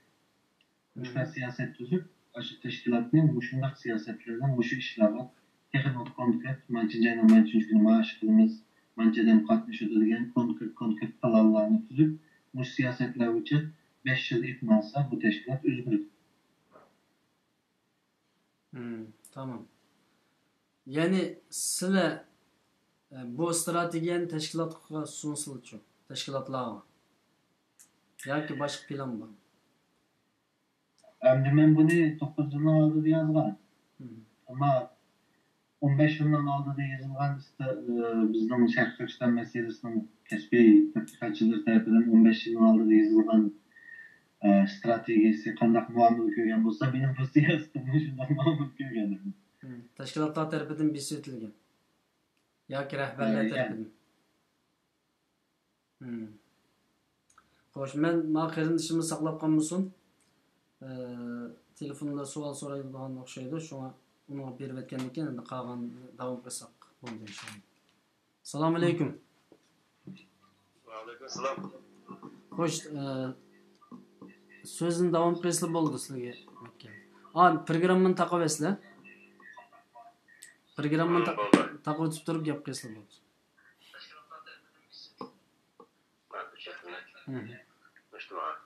Assalomu alaykum. Va alaykum assalom, gap qilsa bo'ldi. Va alaykum assalom. Allohdan rahmat va barakat tilayman. Amin, amin. Buni sormoqchi bo'lgan bir ustozimizdan bir savolimiz bor. Ba'zi bizningki siyosiy ustozimizningki Uyg'urlar tayyor emas degan savol qarta bizim Abbaqo'z davridan ta hozirga qadar bo'lgan tariximizdagi eng yuksak pallada Uyg'urlar tarbiyalangan naqash jihatda yetishgan bir davr deb qaraldi. Unda ilgari bizning vatanning boshqa qismlaridan. Lekin hozir tayyor emas degan savol qarta bir tushuncha bergan bo'lsa, bu bir misol. Ben hozir so'radim bu savolni. Yani boshqa gap so'zlar bormi?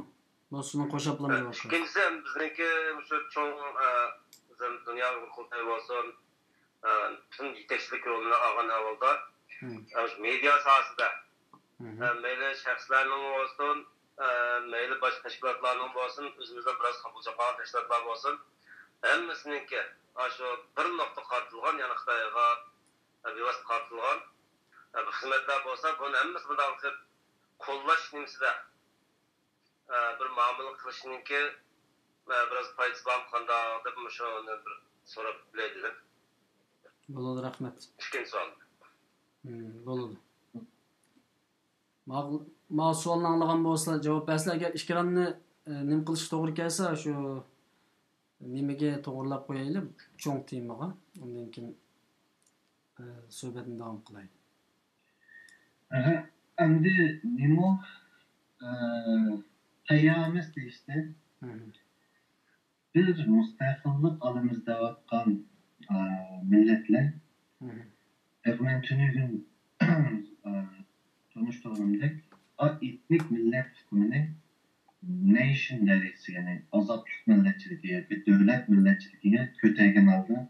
Bütün halkına iğne şuya geliş gerek. Uyarı geliş için bu ideolojiye degen dersler mesela suda bir yağda oluş gerek bu ideolojiye. Hazır endi biz 2018 yılı ideolojiya degan nima degan narsani so'zlayapmiz. Ama başka devletler, milli devletler bunu en burun el kralları 200 yılın aldıda en küçük eldirimi 60-70 yılın aldıda el kıpalgan nesler. Biz bunu şu sebepten tayyor emasmiz. Bizdeki biz siyasi millet yani biz devlet müstakillik talep kılan azatlık milletçiliğindeki bir millet bulamadık dedi. Biz hazır ucuz Uygur millet deseniz hemisi etnik millet de düşünün. Köpüncüsü hem de demeseniz.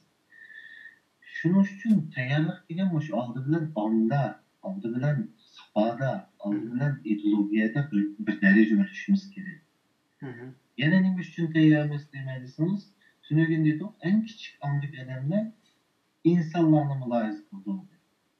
Bizning hozir bo'layotgan gap so'zlarga, narsalarga qarasak, bizning xalqimiz insonlar to'g'risida mulohaza qilyapti yoki voqealar to'g'risida. Nima uchun 79-yilda Eronda islom inqilobi portladi? Nima uchun Berlin temir o'rildi degan voqealarni mulohaza qilamiz yoki bo'lmasa insonlarni. Agar insonlarni mulohaza qilsak, ko'p qismi biz tayyormiz. İkinci sual bir noktada birleşiş degandi. Endi tünügün dedik ideologiya yok, şunun için birleşemeyiz dedik. Endi ideologiya yok, birleşemeyiz, ideologiya yüzülüşünü saklaymiz desek mi bo'lmaydi.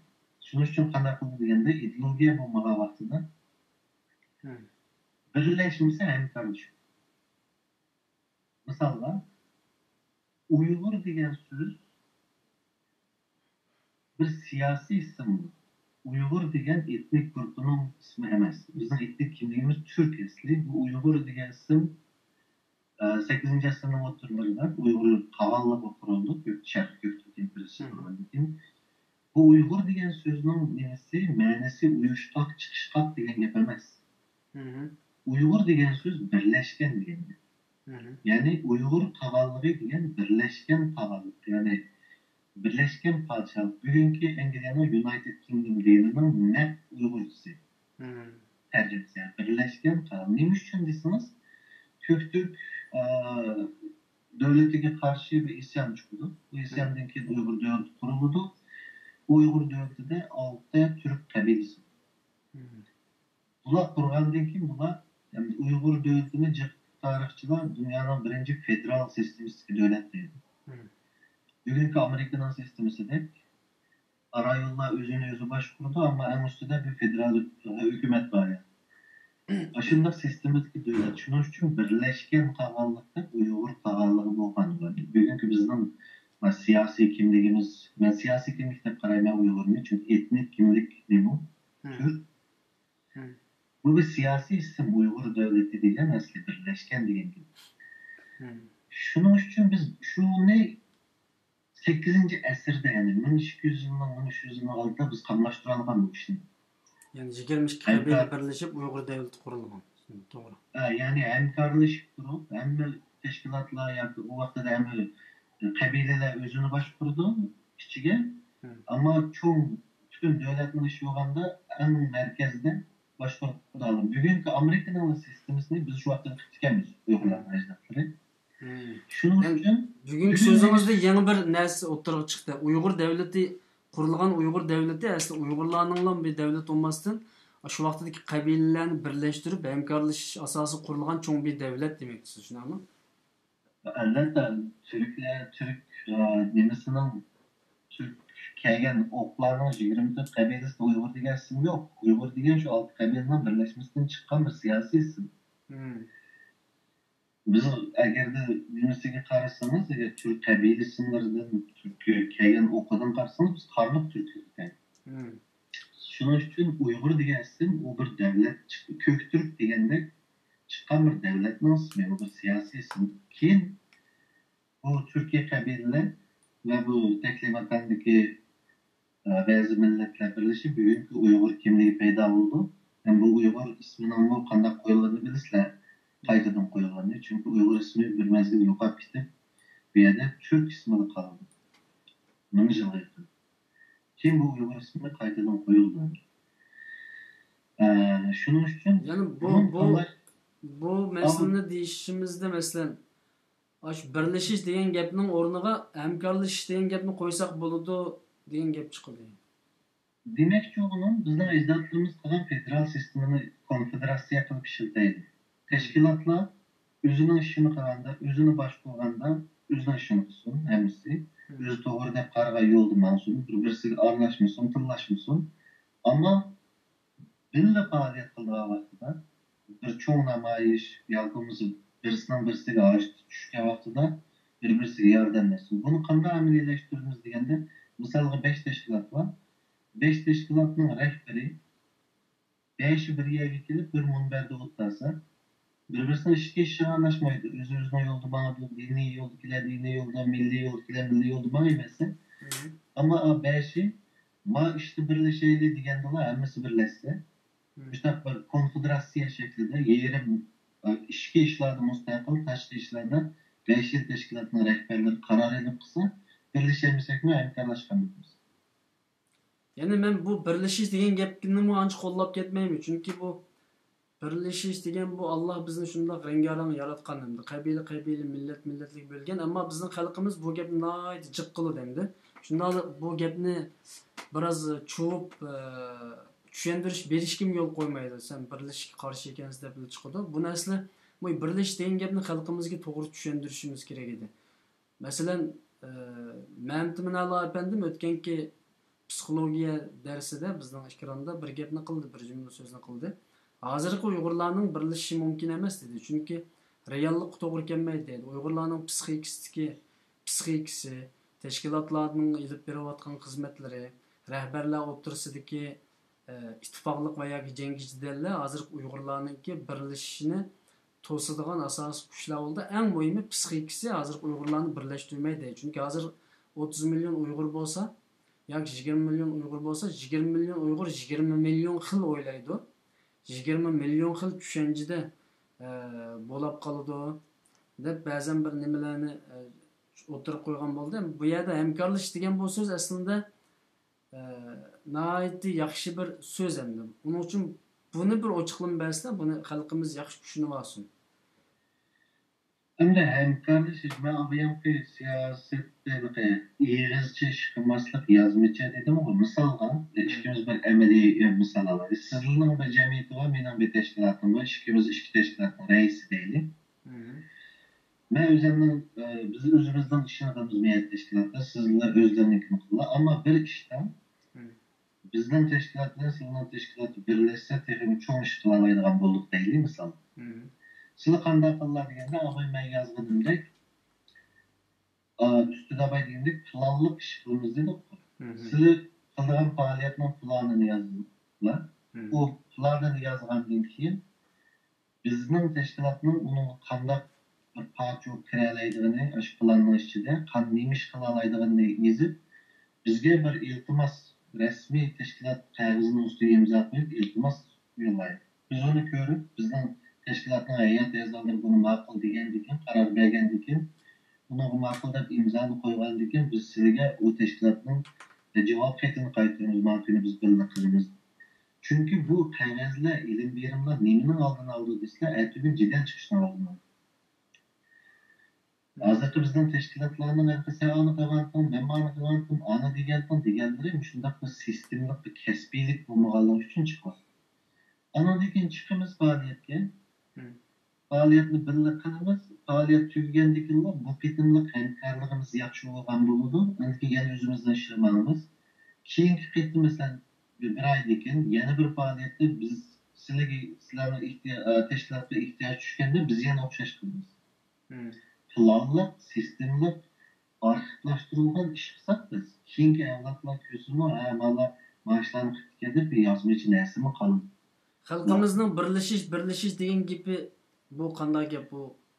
Tushunmayotganlikdan deyilayotgan gapmi yoki nima uchun deyilyapti yani? Endi bizda tashkilotlashishni to'liq masalan g'arb davlatlaridagi yoki Yevropadagi yoki Turkiyadagi derneklarning ish qilish sistemalari bo'lsin, sistemlashgan tashkilotlarni bu xalqimizning xatoligi emas. Endi o'tganda ko'zatdim, biz uch tog'ning orasida yashaymiz, shu o'ymanda. Xitoyda unda tashkilot qurish, bir katta ovozlar jamiyat qurishga imkon yo'q.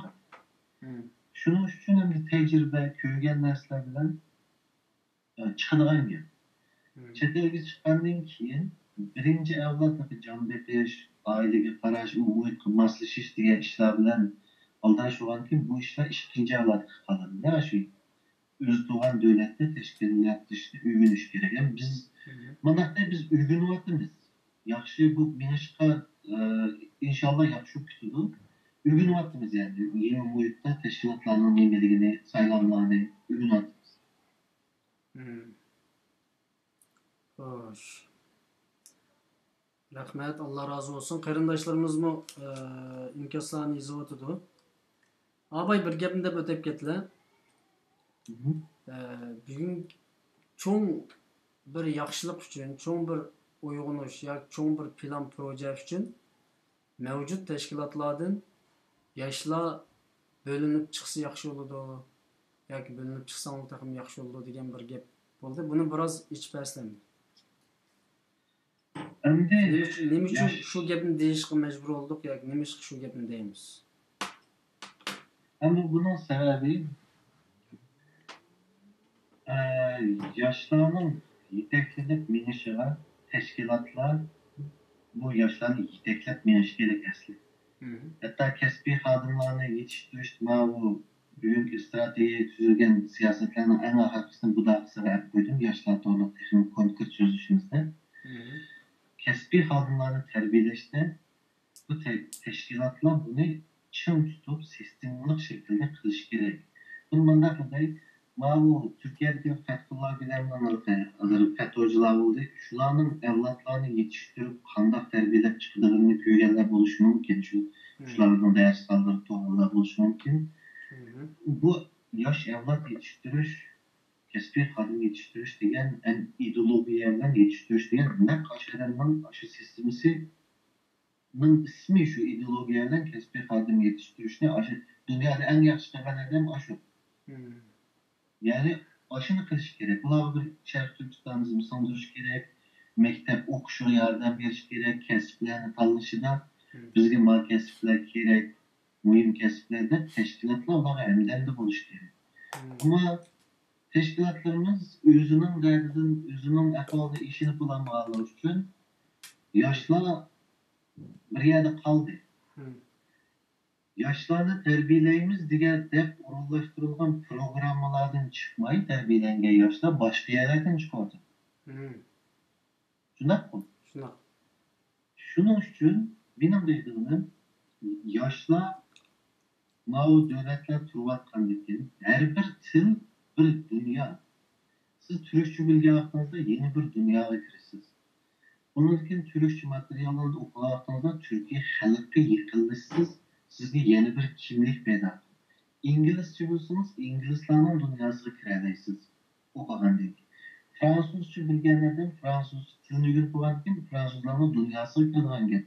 Bunların edebiyatını, tarihini, felsefesini gördüğün.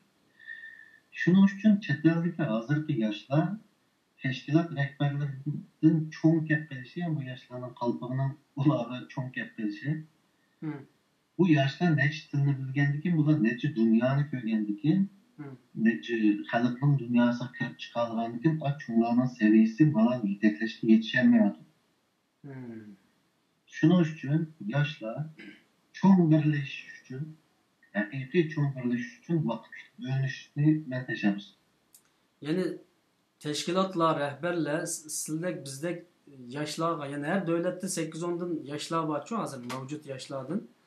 Bularga ait iqtidorli kishilar hamda o tarbiyalashib ketmagan shu ba'zilariga Allah burundan qobiliyatni bergan, ba'zilari keyin yetishib chiqqan, ba'zilari shu davlatda til o'rganib yaxshi o'qib chiqqan bolalar bor.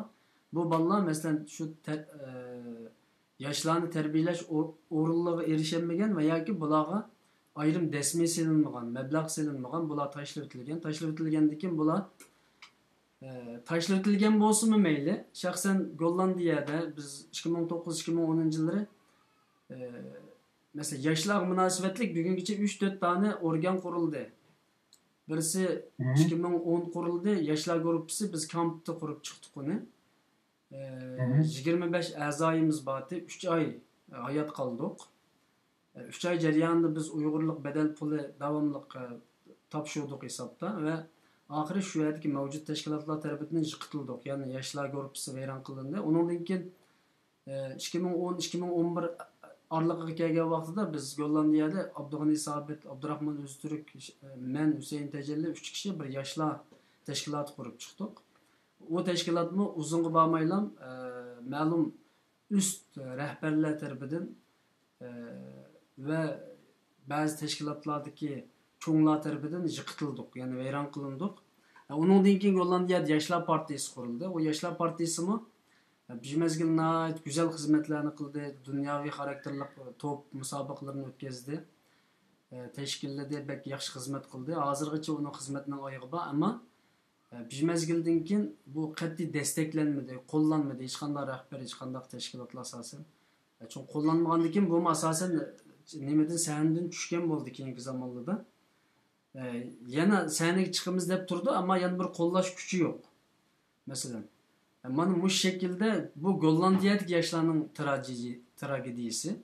Mesela Avustraliyada bizden anlagan vaqtimizda aynı zamandaki yoshlarni qo'llamaganlik, ularni jiqitganlik ahvolini biz burundan anlab turdik mesela.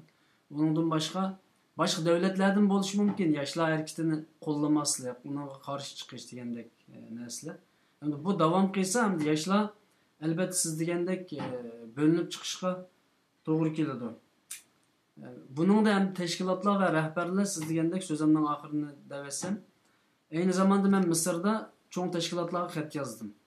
2007'de xat yazdım. Mısır'da 150 Cüneydin her bir o'quvchi pul berdi taliplarga. U yerda Xitoy deb qo'yib men hujum chiqib ketdim. Xanzu deyishim lozim. Va yoki Jungo deyishim lozim. Agar unda deyilmasa, chunki ba'zi o'qituvchilar vatan kirib chiqadi, ba'zi o'quvchilar vatan kirib chiqadi ham. Ko'pincha o'quvchilarning nishoni shu vatanda xizmat qilish degandek atalmish vatanda xizmat qilish qalbini kiygan shu vaqtida. Amaliyotda vatanda bir odam xotirjam tabliq qilinmaydi yoki Xitoyniki atalmish ulamolar bor va yoki chet eldan kelib vatanda xizmat qilganlar asosiyatdan yo'qdi. Ozdi aytinga. Shunda bo'lsa bu qalpoqni kiyilib turib o'quvchilar bu şekilde okuyorduk hem de bizim bir talip ola sübutimizden. Şu vaqtida teşkilatlar yazgan xetimde bular dini teşkilatlarga mesela şu sandıqninki merkezi bo'lgan şu organlar jiddidiki o'quvchilarga bir nima qo'llanma bereyli, o özellik Cüneyt'in bakağı bermeyli. Bir vatan millet ideyasini so'ndursak bo'lmamdi o. Çünkü bizim o'quvchilarimiz kafirga qarshi ekan, Xitoyga qarshi emas ekan. Yani Xitoy dese hech kimning xiyoliga kelmaydi şu zamanda. Bir nefret azdı yani. Xitoyga nisbatan nefretimiz çok azdı. Bularni o'tirib qo'ygandan keyin biz ularningki qo'llashiga erishamadik. Yani biz unda bir narsa taqatmaymiz. Mushular o'qisa, o'qislam adam bo'ladi. Adam bo'lgandan keyin bugun xizmat qiladi, bugun qilmasa at qiladi dedi. Ammo din o'qiganlarning ichidan xizmat qildiganlar bek az chiqqan bo'ldi. Ammo bugungi kunda qijilolab yoki bozor qizib ketib yoki sendan men qilamdim deb Allohning rahmati bilan xizmatchilar chiqdi. Ammo 2 yilning oldida diniy o'qigan taliplarning ichidan chiqqan xizmatchilarni asosan biz jiq ko'rolmaydik. Faqat aynı zamanda partizanlik, vatanda tarbiyalangan Abdullakim Maqsim Hojimdek, Abduqodir Yapchandek va yoki Pokiston taraflar tarbiyalangan taliplar, qarindoshlar Yemende mesela bular biroz tashkilot qurib, mesela ma'rif tashkilotlarininki manbai shunga chetildi. Ma'rif tashkilotining aynı zamanda xalq tahi bu Xitoyni bugünkidek dushman ko'rolmagan zamondagi o'tirg'i chiqib tashkilot qurib xizmat qilishida yanlam vatanda tarbiyalangan ustozlarning yetakchiligida Abdullakim Maqsim Hojimdek mesela aynı zamanda biroz jangovar ruh ega bo'lgan taliplar qurib chiqib bugungi holatga keldi. Demak, çoğunun nima desa, teşkilatlar bunun da vaq qaldı. Yoshlarga qo'llanma berishda, yoshlarni vatan millat tarbiyasidan tarbiyalashda rahbarlar bunun da vaq qaldı. Shuning bilan biz ham bugun yangi chiqqan yoshlar nim da'vatimiz desa, hamda 10 yil burun qilish majbur bo'lgan gapni ham bugun yangidan boshlab mana siz 9 yilning oldida bir strategiyani tuzib ekansiz, hozir yangidan so'zlayapsiz. Demak 9 yil 10 yillik bir zamanımız sırap oldu ketdi degan gap. Bugunmi ham so'zimning oxiri bugunmi ham agar tashkilotlar qo'llamasa, rahbarlar qo'llamasa biz yoshlar albatta o'zimiz tuzgan strategiya, o'zimiz tuzgan tashkiliy qurilma, o'zimiz tuzgan masalan ba'zi yoshlarimiz bugun iqtisodiy qurilmalarning projesini sizyapti. Bu bularningki bir ikkisini hozir qo'limizga oldik. Yani hiç qanday bir teşkilat bu iqtisadi, yani vatan milletning davosiga manba bo'ladigan iqtisodiy qurilmani hozirgacha ko'rib boqmadik, ko'rmadik. Ammo yoshlar buni qilyapti va yaqinda bu ishlar ro'yobga chiqishi mumkin inshaalloh. Demak, yoshlar bu jihatda programmamizning oxirida shuni desak, Nəhayət qattiq silkib özünü inşallah. Çoğlar bilan hamkorlashib, agar ular qo'llashiga erishgancha qo'llamasa, albatta o'zimizningki xizmatini qilishimizga to'g'ri keldi siz degandek. Xo'sh, so'zning oyog'ini sizga beraman. Xo'sh. Ustoz qanchalik vaqtimiz bor? Biz hozir ko'rilish qitim soni davomli eshiyotir. Hozir odam soni yomon ko'p. Programmani taqim kelmaydi. Aslida bizga kelayotgan shikoyat shu. Bugun bir shikoyat keldi menga. Erkin Akram bilan qilgan suhbatni yarim soat tushirgan bo'lsangiz, bu chaqqa 10-20 ming odam ko'rib bo'ladi deydi. Hozirgacha 6-7 ming odam ko'rdi. Demak, bizning xalqimiz bizdan mas'uliyatni yangislab o'tgan tursangiz, bir biliq beshimda bana itilib. Men mana bir 10 minut bersangiz, men bir narsani tushunaman. Sizga beraman. Endi muhim narsa. Bo'ladi, sizga beraman. Qarindoshlarimiz qisqa qilishni deydi. Biz hamma bu qisqa qilolmadik qarindoshlar. Chunki biz bu yerda ilm so'zlayapmiz, soatlarcha strategiya so'zlayapmiz, dars so'zlayapmiz. Qanday qisqa qilamiz? Gapimizni qanday qisqartamiz? Chunki deyiladigan so'zlar bu. Yarım saat qanday ekelimiz? Ma'qul ekeldik deyli. Yani bir qitim yarım saatga onun ayğın davomlashtirish to'g'ri keldi. U yarım saat uchun Erkin Akram bilan yana 15-20 kun paranglashishimizga to'g'ri keldi. Vaqt chiqarish to'g'ri keldi. Uning uchun bizning programmamiz uzrab ketaverdi. Xo'sh, so'zni sizga beraman. Ammo yana qarindoshlarning 2 savoli bor, bu yodingizda tursin. Ha, bo'ldi. Men ma'noda muhim ishdan birnaday. Chunki oldida Aldık etimlik programımızda bir qeyrinishimizni ciddi nemish qila olamiz degan vaqtida men oldida Amerikada bir boshlanib olsin, undan keyin deydi ciddi nima demagandim. Endi Amerikada boshlandi. Chunki bu ishni Xitoydan buzg'unchilik sezish ehtimoli yuqori.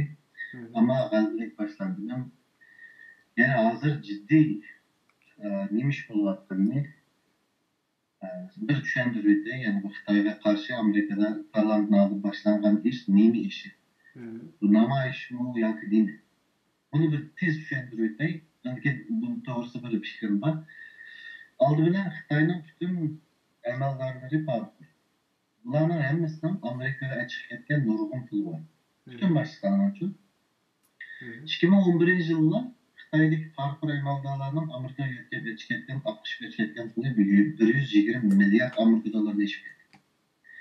2017-yilda bu pul 250 milliard. Butun Turkiya iqtisodining 1/3 pulini o'g'irlab Amerika, Kanada, Avstraliyaga chiqib ketdi. Endi mana bu Mingjianju degan 2009-yilda Urumchi qirg'inchiligida o'q chiqarish bo'yicha bergan mushuk. Bu ham shu vaqtdagi qurolli saqchining boshlovchi.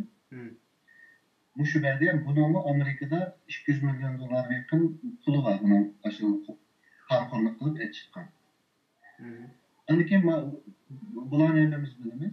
Bularning Amerikada bir qator yerlarda pulli narsalar. Endi nima demoqchi?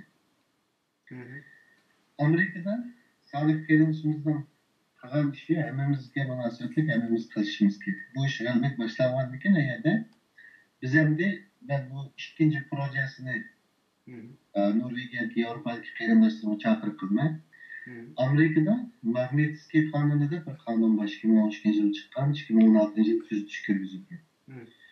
Bu qonun chet eldagi hukumatlarning xalqni ezgan, kishilik huquqni dafsanda qilgan, xalqni qirg'in qilgan zolim boshliqlarni Amerikada sotlash qonuni. Endi hozir biz ciddi holda Amerika'nın bu qonundan foydalanib turib, biz avvalgi yuqorqi farqlarni, zolimlarni sotlasak, Amerika nima ish qila oladi desak, Amerikaga chiqib ketgan 100 milliard pullarni to'g'ritdi. Birga vazifa o'tayotgan vaqtida Amerikaga kirgizmaydi. Vazifa o'tab bo'lgandan keyin bu Mingjianju degan o'q chiqarish buyrug'ini bergan bu PCA chiqdi, o Amerika olsa qo'lga oladi chiqdi. Sotlasa. Endi sizning qanchalik pul ketadi buningga? Ya'ni moddiy tarafini. Pul ketmaydi, soliqning boshlig'i ishi shu. Endi biz buning ikkinchi proyektini men hozir so'zlayman. Muhim odam ma'ada. Bu odam Marko Rubio, bu Amerikaning shu kishilik Amerika senatining majlisining yuqori majlisining kishilik huquqqa dair komünistlerin işçilik adem bu. Cumhuriyetçilerin işçilik güçlük adem bu. Şunun için muşu ademden cevap kütüvatı da hazır. Amerika parlamentine aldığı gibi.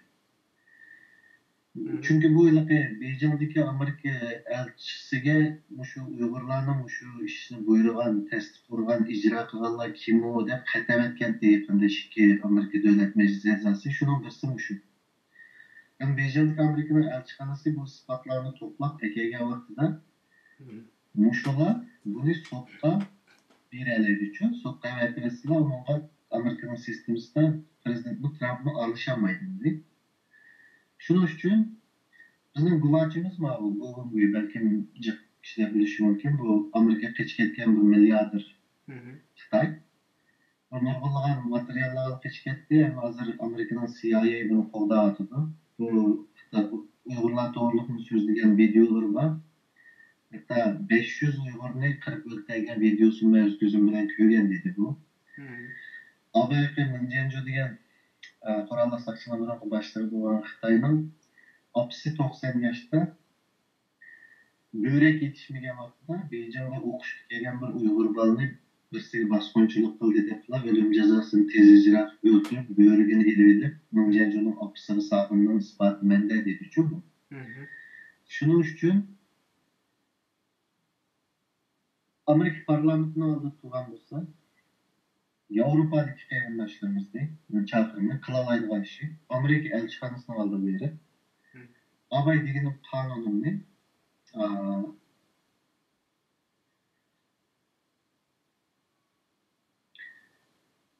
Magnitskiy qonunini ijro qilinglar degandek nima ichib Amerika elchixonasi bu Amerika qarshi namoyish emas, shuning uchun vaqirash namoyish. Kunda 2 kishi navbat almashib turib, ash elchixonaning oldida tursa, ya'ni bu Xitoy amaldorlarini rasmiy sotlash ehtimoli bor. Ya'ni burunqidek o'zimizning mavjudligini ko'rsatib yeni kirgan namoyish faoliyati bo'lmaydi.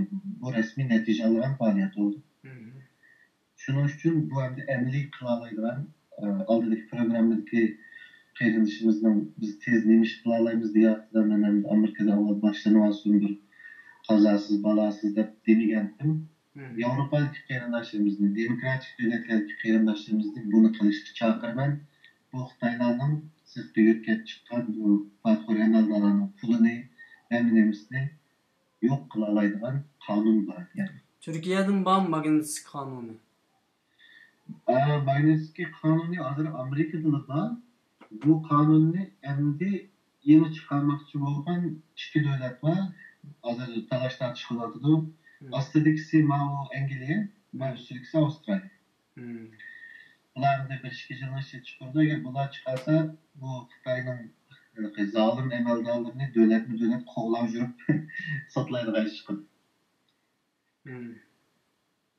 Shuning uchun qarindoshlarimiz Amerika elchixonasiga oldirib berib, navbat almashib ishkidan shu qonunni Xitoyga qarshi ijro qil degan narsani ichiblar. Davomlashtirib ashari o'ldirsa, hech qanday tushib ketmaydi. Ishkilardan bo'lsa, bannerni ichib o'ldirsa, Amerikaning elchixonasi odamlari chiqib unga javob qaytardi. Belki uzun bo'lmaydi, chunki Amerika Marco Rubio degan odamning xati bilan Beyjan'dagi elchixonaning balki isbotlashni boshladi. Bir amaliy natija olamiz bu ishdan axir. Yani bu yerde qarindoshlarimiz debdi, Norvegiyada Alloh xolisa başlamakçı, tayyorlik xizmat qilyapti deydi. Allah razı olsun qarindoshlarımizdan. Yani bu bek nait bo'ladigan bir masala ekan. Men o'tganda sizlarga bir fikrni o'tirib tashlagandim. Xalqimiz bek aldirayotdi.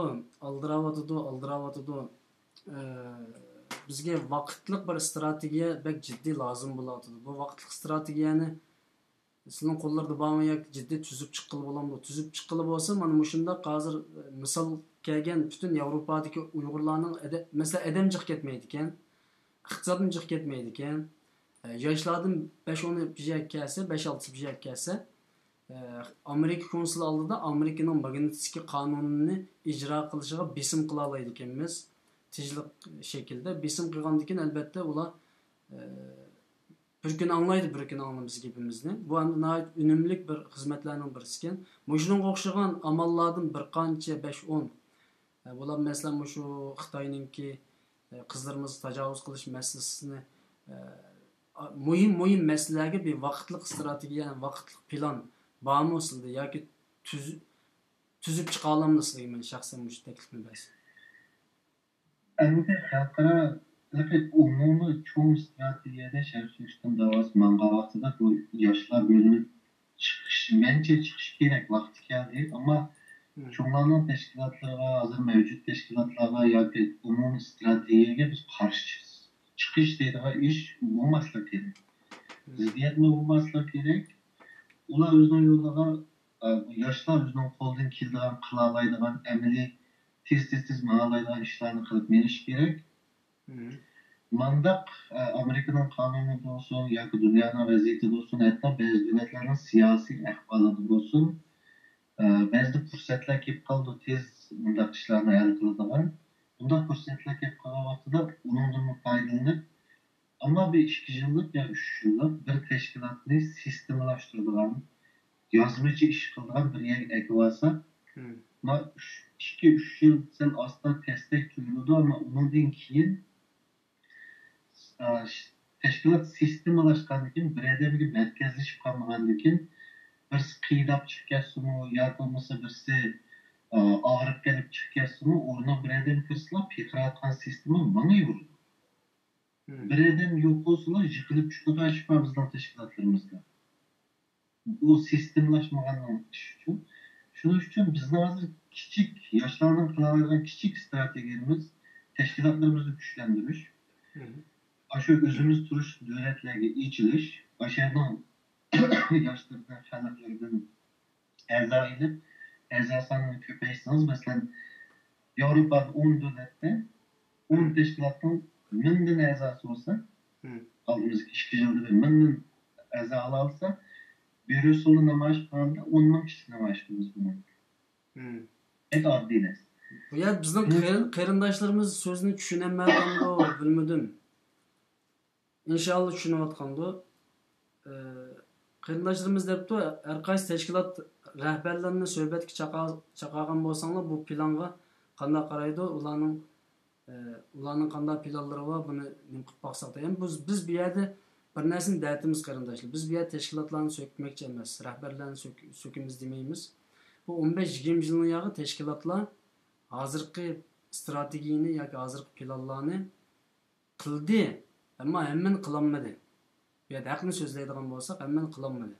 Endi kopap qarindishimiz deydi ki, eğer teşkilatlar bazen planlarını kılışta küçü yetmese, kılanmasa, yani klasik siyasi hareketler bilen şug'ullanıverdigan olsa, yaşlar çıkıp bu işlerini kılış gerek. Çünkü bu planı zaten yaşlar tuzatdı. Mesela bugün sözlengen bu stratejini bizim qarindishimiz benim bilişimce 30 neçə yaşda var hep bilime. Musa Bayif efendim özü yazıqlıq, bunu özü planlığılıq, özü qılığılıq bu işinci. Hem de bunun da bazı Erkin Ekrem efendimden ibaret mütehassislerimizden ki fikir planlarını görüp bunun asasen paydalangan taraflar oluşu mümkün, onu bilmeyim ama bunu şu bir yaş qarindishimiz planlab bezib o'tirib olib chiqdi endi. Bunun amaliyatini mu yaşlar hem de çoğun teşkilatlardaki çoğunlarını çaqırıp şularını qilayli İteyli deyiş bek kulakı yakıdığan bek çıraylık gep ama şu 20 yılını ya neymiş kıldık şu çoğunla. Bunun biraz emeli nesli'nin çetlemezlikimiz gerek şuna bizim sözlerimizin biraz dikkat kılıp anlasanlar demek için hoş. Hem de bu birinci basqıçtaki umum stratejilik yolunun birinci basqıçı bu 3 narsa bu xalqaro darajadagi stratejiyamiz 15 yıl burun oturup koyulan üçleştiriş bu. Sistemleştiriş, xalqaralashtirish, kasbiylashtirish, bu üçleştirish oturup koyulan. Muşu 3 yıl kısa bütün teşkilatlar küçüydü o dünyadakiydi. Hem de o stratejiyachi bunu oturup koyulandan keyin teşkilatın rehberi siyasetçi ile siyaset tüzüş gerek. Çünkü stratejiyachi sizga en mühim halklık nesnel dep turdu. Siz onu əməliyləşdiriş üçün siyaset, siz bunu aldığın polisiya sözlülük bu stratejiyachi Ahmet Davutoğlu bir strateji tuzdu. Onunla Erdoğan siyasetlen tuzdu onu icra kılış için. Bu yalnız devlet baş koştuğu normalde iş teşkilatlarını baş koygandı mı okşar. Çünkü stratejiye diyen devletler şirketlerinin derseniz bunu şirketler mi şirketi? Şunun için burada siyasetler tüzülüş gerek. O siyasetlerden öndeki icra kılış gerek. Hem de bu benim tüzgen bu nersen kim bunu yeni aldım bu 2009 yılındaki kararcılıktan keyin tüzülgen nerse özümüzün şaraiti, özümüzün ahvali, şu vakit Avustralya'nın ahvalıga qarab tüzülgen, keyin devri özgergen sırayı yeni nesler koştu. Mesela bir resimlerdeki yeni işler bu vakti yeni nesler koşuldu, ilindi degandek. Ama hem teşkilatlar özüge has özünün ahvalıga.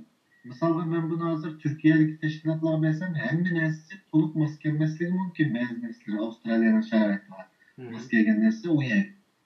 Şunun için yani demek ki siyasetçi bu vardı. Teşkilatın reisi o vardı. Kılış tegişlik işleri muşu siyaset düş.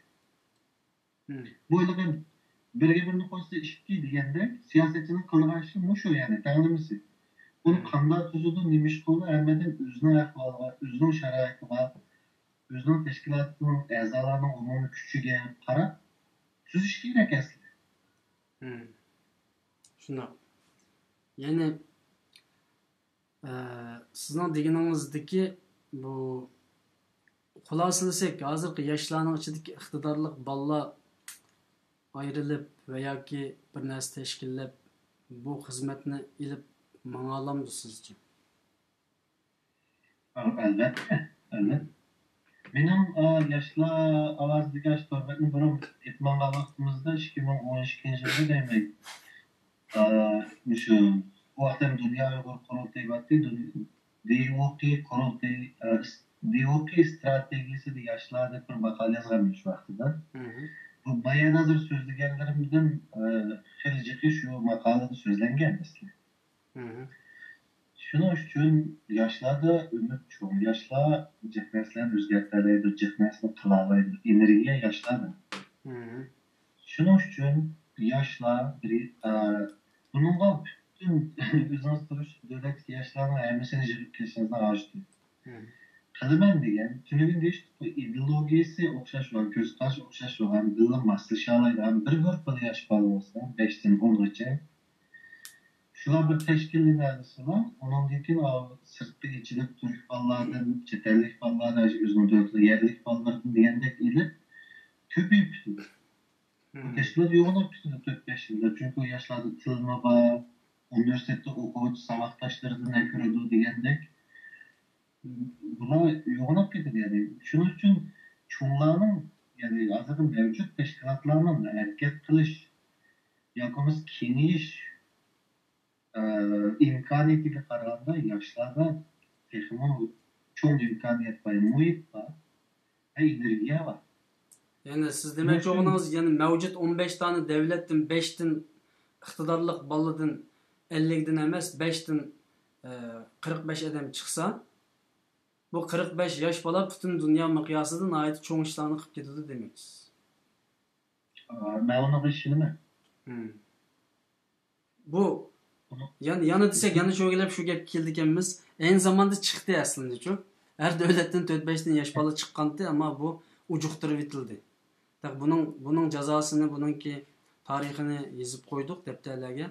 Allah kalsı bir günler işkiranda kim ucuqtu de, kim yok kıldı hemmene uçuk sözleşki doğru keldi. Yani bunun dinkin bununla biz mesela şahsen ben özümden bir yaş bal dep hesaplayayım. Hem biraz sakılım ösken bolsun mu yaş balı diyeyim özümden. Yani bundan yani aşında ucuqtırmen dese qanday qilamiz? Yani bunu yaşlar çıkmaysa çünkü her xil vosita bilan qiladi bular. Ya yoshlarni voy chiqinglar deb qo'yib turib ujuqtirdi. Voy yoshlar yaxshi deb qo'yib turib ujuqtirdi. Burun ashta ujuqtirgan. Qur'onlar, qilinglar, aytinglar deb qo'yib hammamiz qurilib chiqqandan keyin yo'q, aning agisi yo'q, maning manda qilsin deb ujuqtirgan. Buningdan keyin mashunda ujuqtirmiz deb qolsa hammasi demaydi-da, ammo bir qism mashunda anti yoshlar bor deylik. Yoshlarga qarshi cho'nglar bo'lib qoladi-da bir millat mashina. Bular qanday tadbir qo'llansak bo'ladi? Sizningcha? En ahırkı sualım var hocam. Teşkilatlı ve teşkilat ezalarını üzdürüş devletinin kanunuyla kodaş şu devletin kurallarının en ekalli tertip. Yani siz misal deylik, Hollandiyada bir yaşlar teşkilatı olursa, yaşlar teşkilatı onun ezaları Hollandiya'nın kanunu kuralları. Bunu birisi kelip takama deydiğen birli yavan taka deydiğen Hollandiya'nın soğudu. Ondan başka hiç kim taka deyince dünyası takasını açtı. Yani yaşlar, dünyadaki herkes devletlerdeki yaşlar birleşip yoki hamkorlashib qonuniy shaklda bir to'g'ri bir uslub, to'g'ri bir strategiya, to'g'ri bir planni o'tirg'ab chiqa olsa, bundan keyin uni hech kim, demak shu zamondagi yoshlar shu qonundan foydalanmagan, mayli Avstraliyada bo'lsin, Gollandiyada bo'lsin, Norvegiyada bo'lsin, shunami buni qilolmagan, ujuq qilib ketgan. Endi qandoq deymiz, biz Uyg'urlarning chet elda yerleşi, bu yana ögünü, bu yana şart şeraitini, ahvalini, bunun siyasi sistemisini öğrenişimiz bu vakit gidiyor. Ama ben hazır karayma Uygurlarning Avropaga chiqqanini hazır en haqiqiy en yosh kichiklar chiqdi deganga kichik bolalarni ve 10 yoshga chiqqanmisini hazır 18-25 etrafida yashaydi. 10-15 yil bo'ldi deb qarayman chiqqanlarga. Shuning uchun u vaqt yetarli bo'ldi. U yerda muhitda cho'ng oldi. Bu yana sistemasini tushundi. Bag'ansir uyg'unib menyapmiz emasmi biz Yevropada, G'arbda yashashni bu yana sistemni.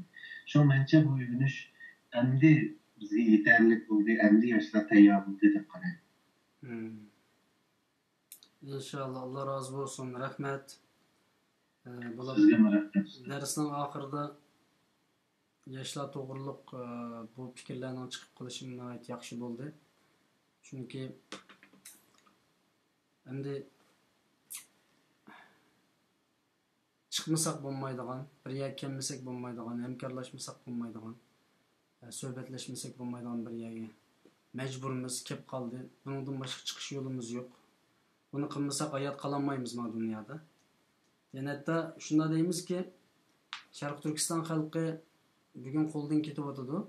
Chet eldagi Uyg'urlarni agar nihoyat jiddiy bir shaklda hamkorlashish, uyushishni qo'lga keltirmasak, chet eldagi Uyg'urlarning ishi tez. Masalan, bu Turkiyadan boshlandi hozir.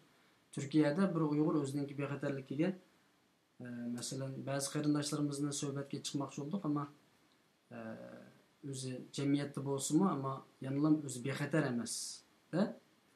Yani bir Uyg'ur o'zining bexatarligiga o'zi kafolat qilolmaydi Turkiyada masalan. Bu hamda masalan Saudiya Arabistonda mı kafolat qilolmaydi? Masalan bir Uyg'urni bir kim tutgan bo'lsa, kelib birisi nima tutsa deyolmaydi. Masalan. Ammo Yevropada biroz yaxshi endi. Bir Uyg'urni birasi nima qilsa, u qonundan foydalanib o'zining huquqini biroz qo'llaydi. Demak bu Yevropaga surilyapti bu qora bulut. Şun Uygurlar ciddi bir şekilde bo'libmi, yoshlar ciddi bir şekilde uyushish oldiga kelmasak, chet eldagi mavjudligimizni ta'sis demoqchiman.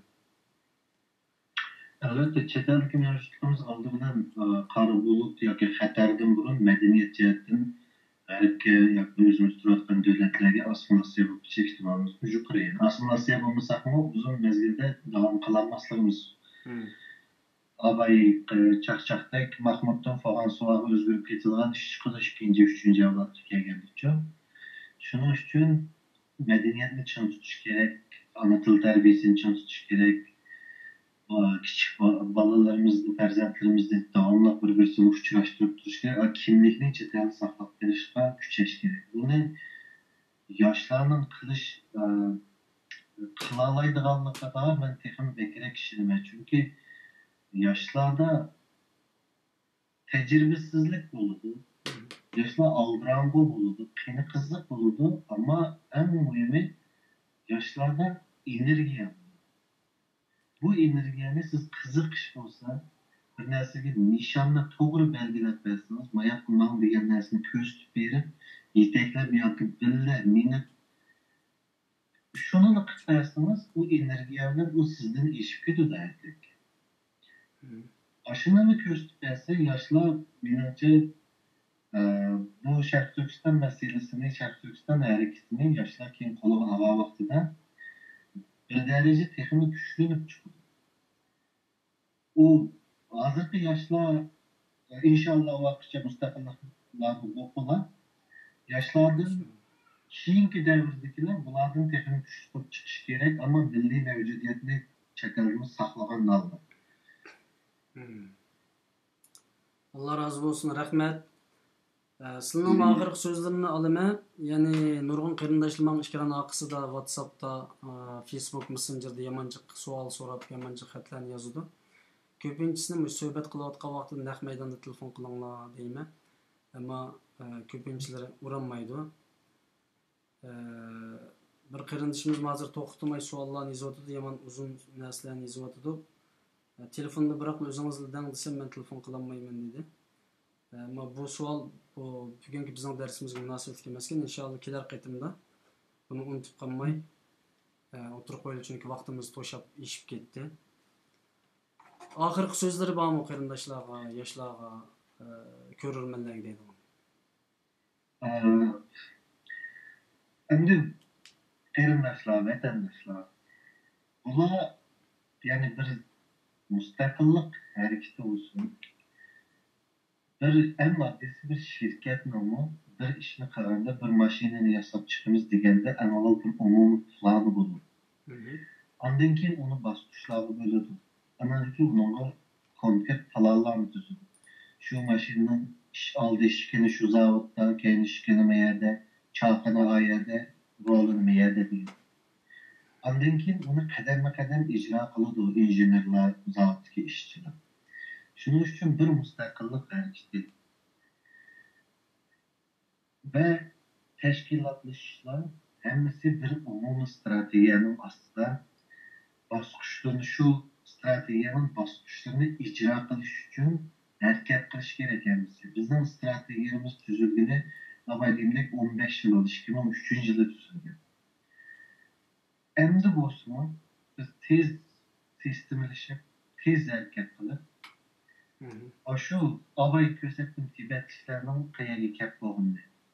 Şu Tibetlilerge tez yetiş için bizden bu sistemlaştırış, kesbiyleştiriş hizmetlerini bu birinci yani şu tüzülgen umum stratejiyanın birinci basqıçını biz işimizde bunun 5 yılda 7 yılgacha deyilgan bo'lsa biz hozir ishga tushishimiz biz ishimiz kerak. Allah razı olsun, rahmet. Yani bir qaytimliq programmada ko'rishgacha aman bo'linglar inshaalloh. Ko'rurmanlarimiz Allah razı olsun. Bu darsimizningki vaqti biroz uzun bo'lgan taqdirdami biz bu yerda har bir so'zlarimizga diqqat qilsangiz bo'ldi, quruq gap qilib o'ltirmayapmiz. Har bir so'zimizdan bir hikmatni, bir to'g'ri narsani so'zib olsanglar texmi yaxshi deb o'ylayman. Va bizningki bu uzun muddat tayyorlik qilib o'tirib chiqayotgan bu suhbatlarimizni texmi ko'p Uyg'ur qarindoshlarimizning, yoshlarning quliqiga yetib berish uchun davomli hamdardlashinglarni bu orqali bizni qo'llashinglarni umid qilaman. Hammangni Allohga topshirdik. Yana bir qatimliq programmamizda ko'rishaylik. Assalomu alaykum va rahmatullohi va barakatuh.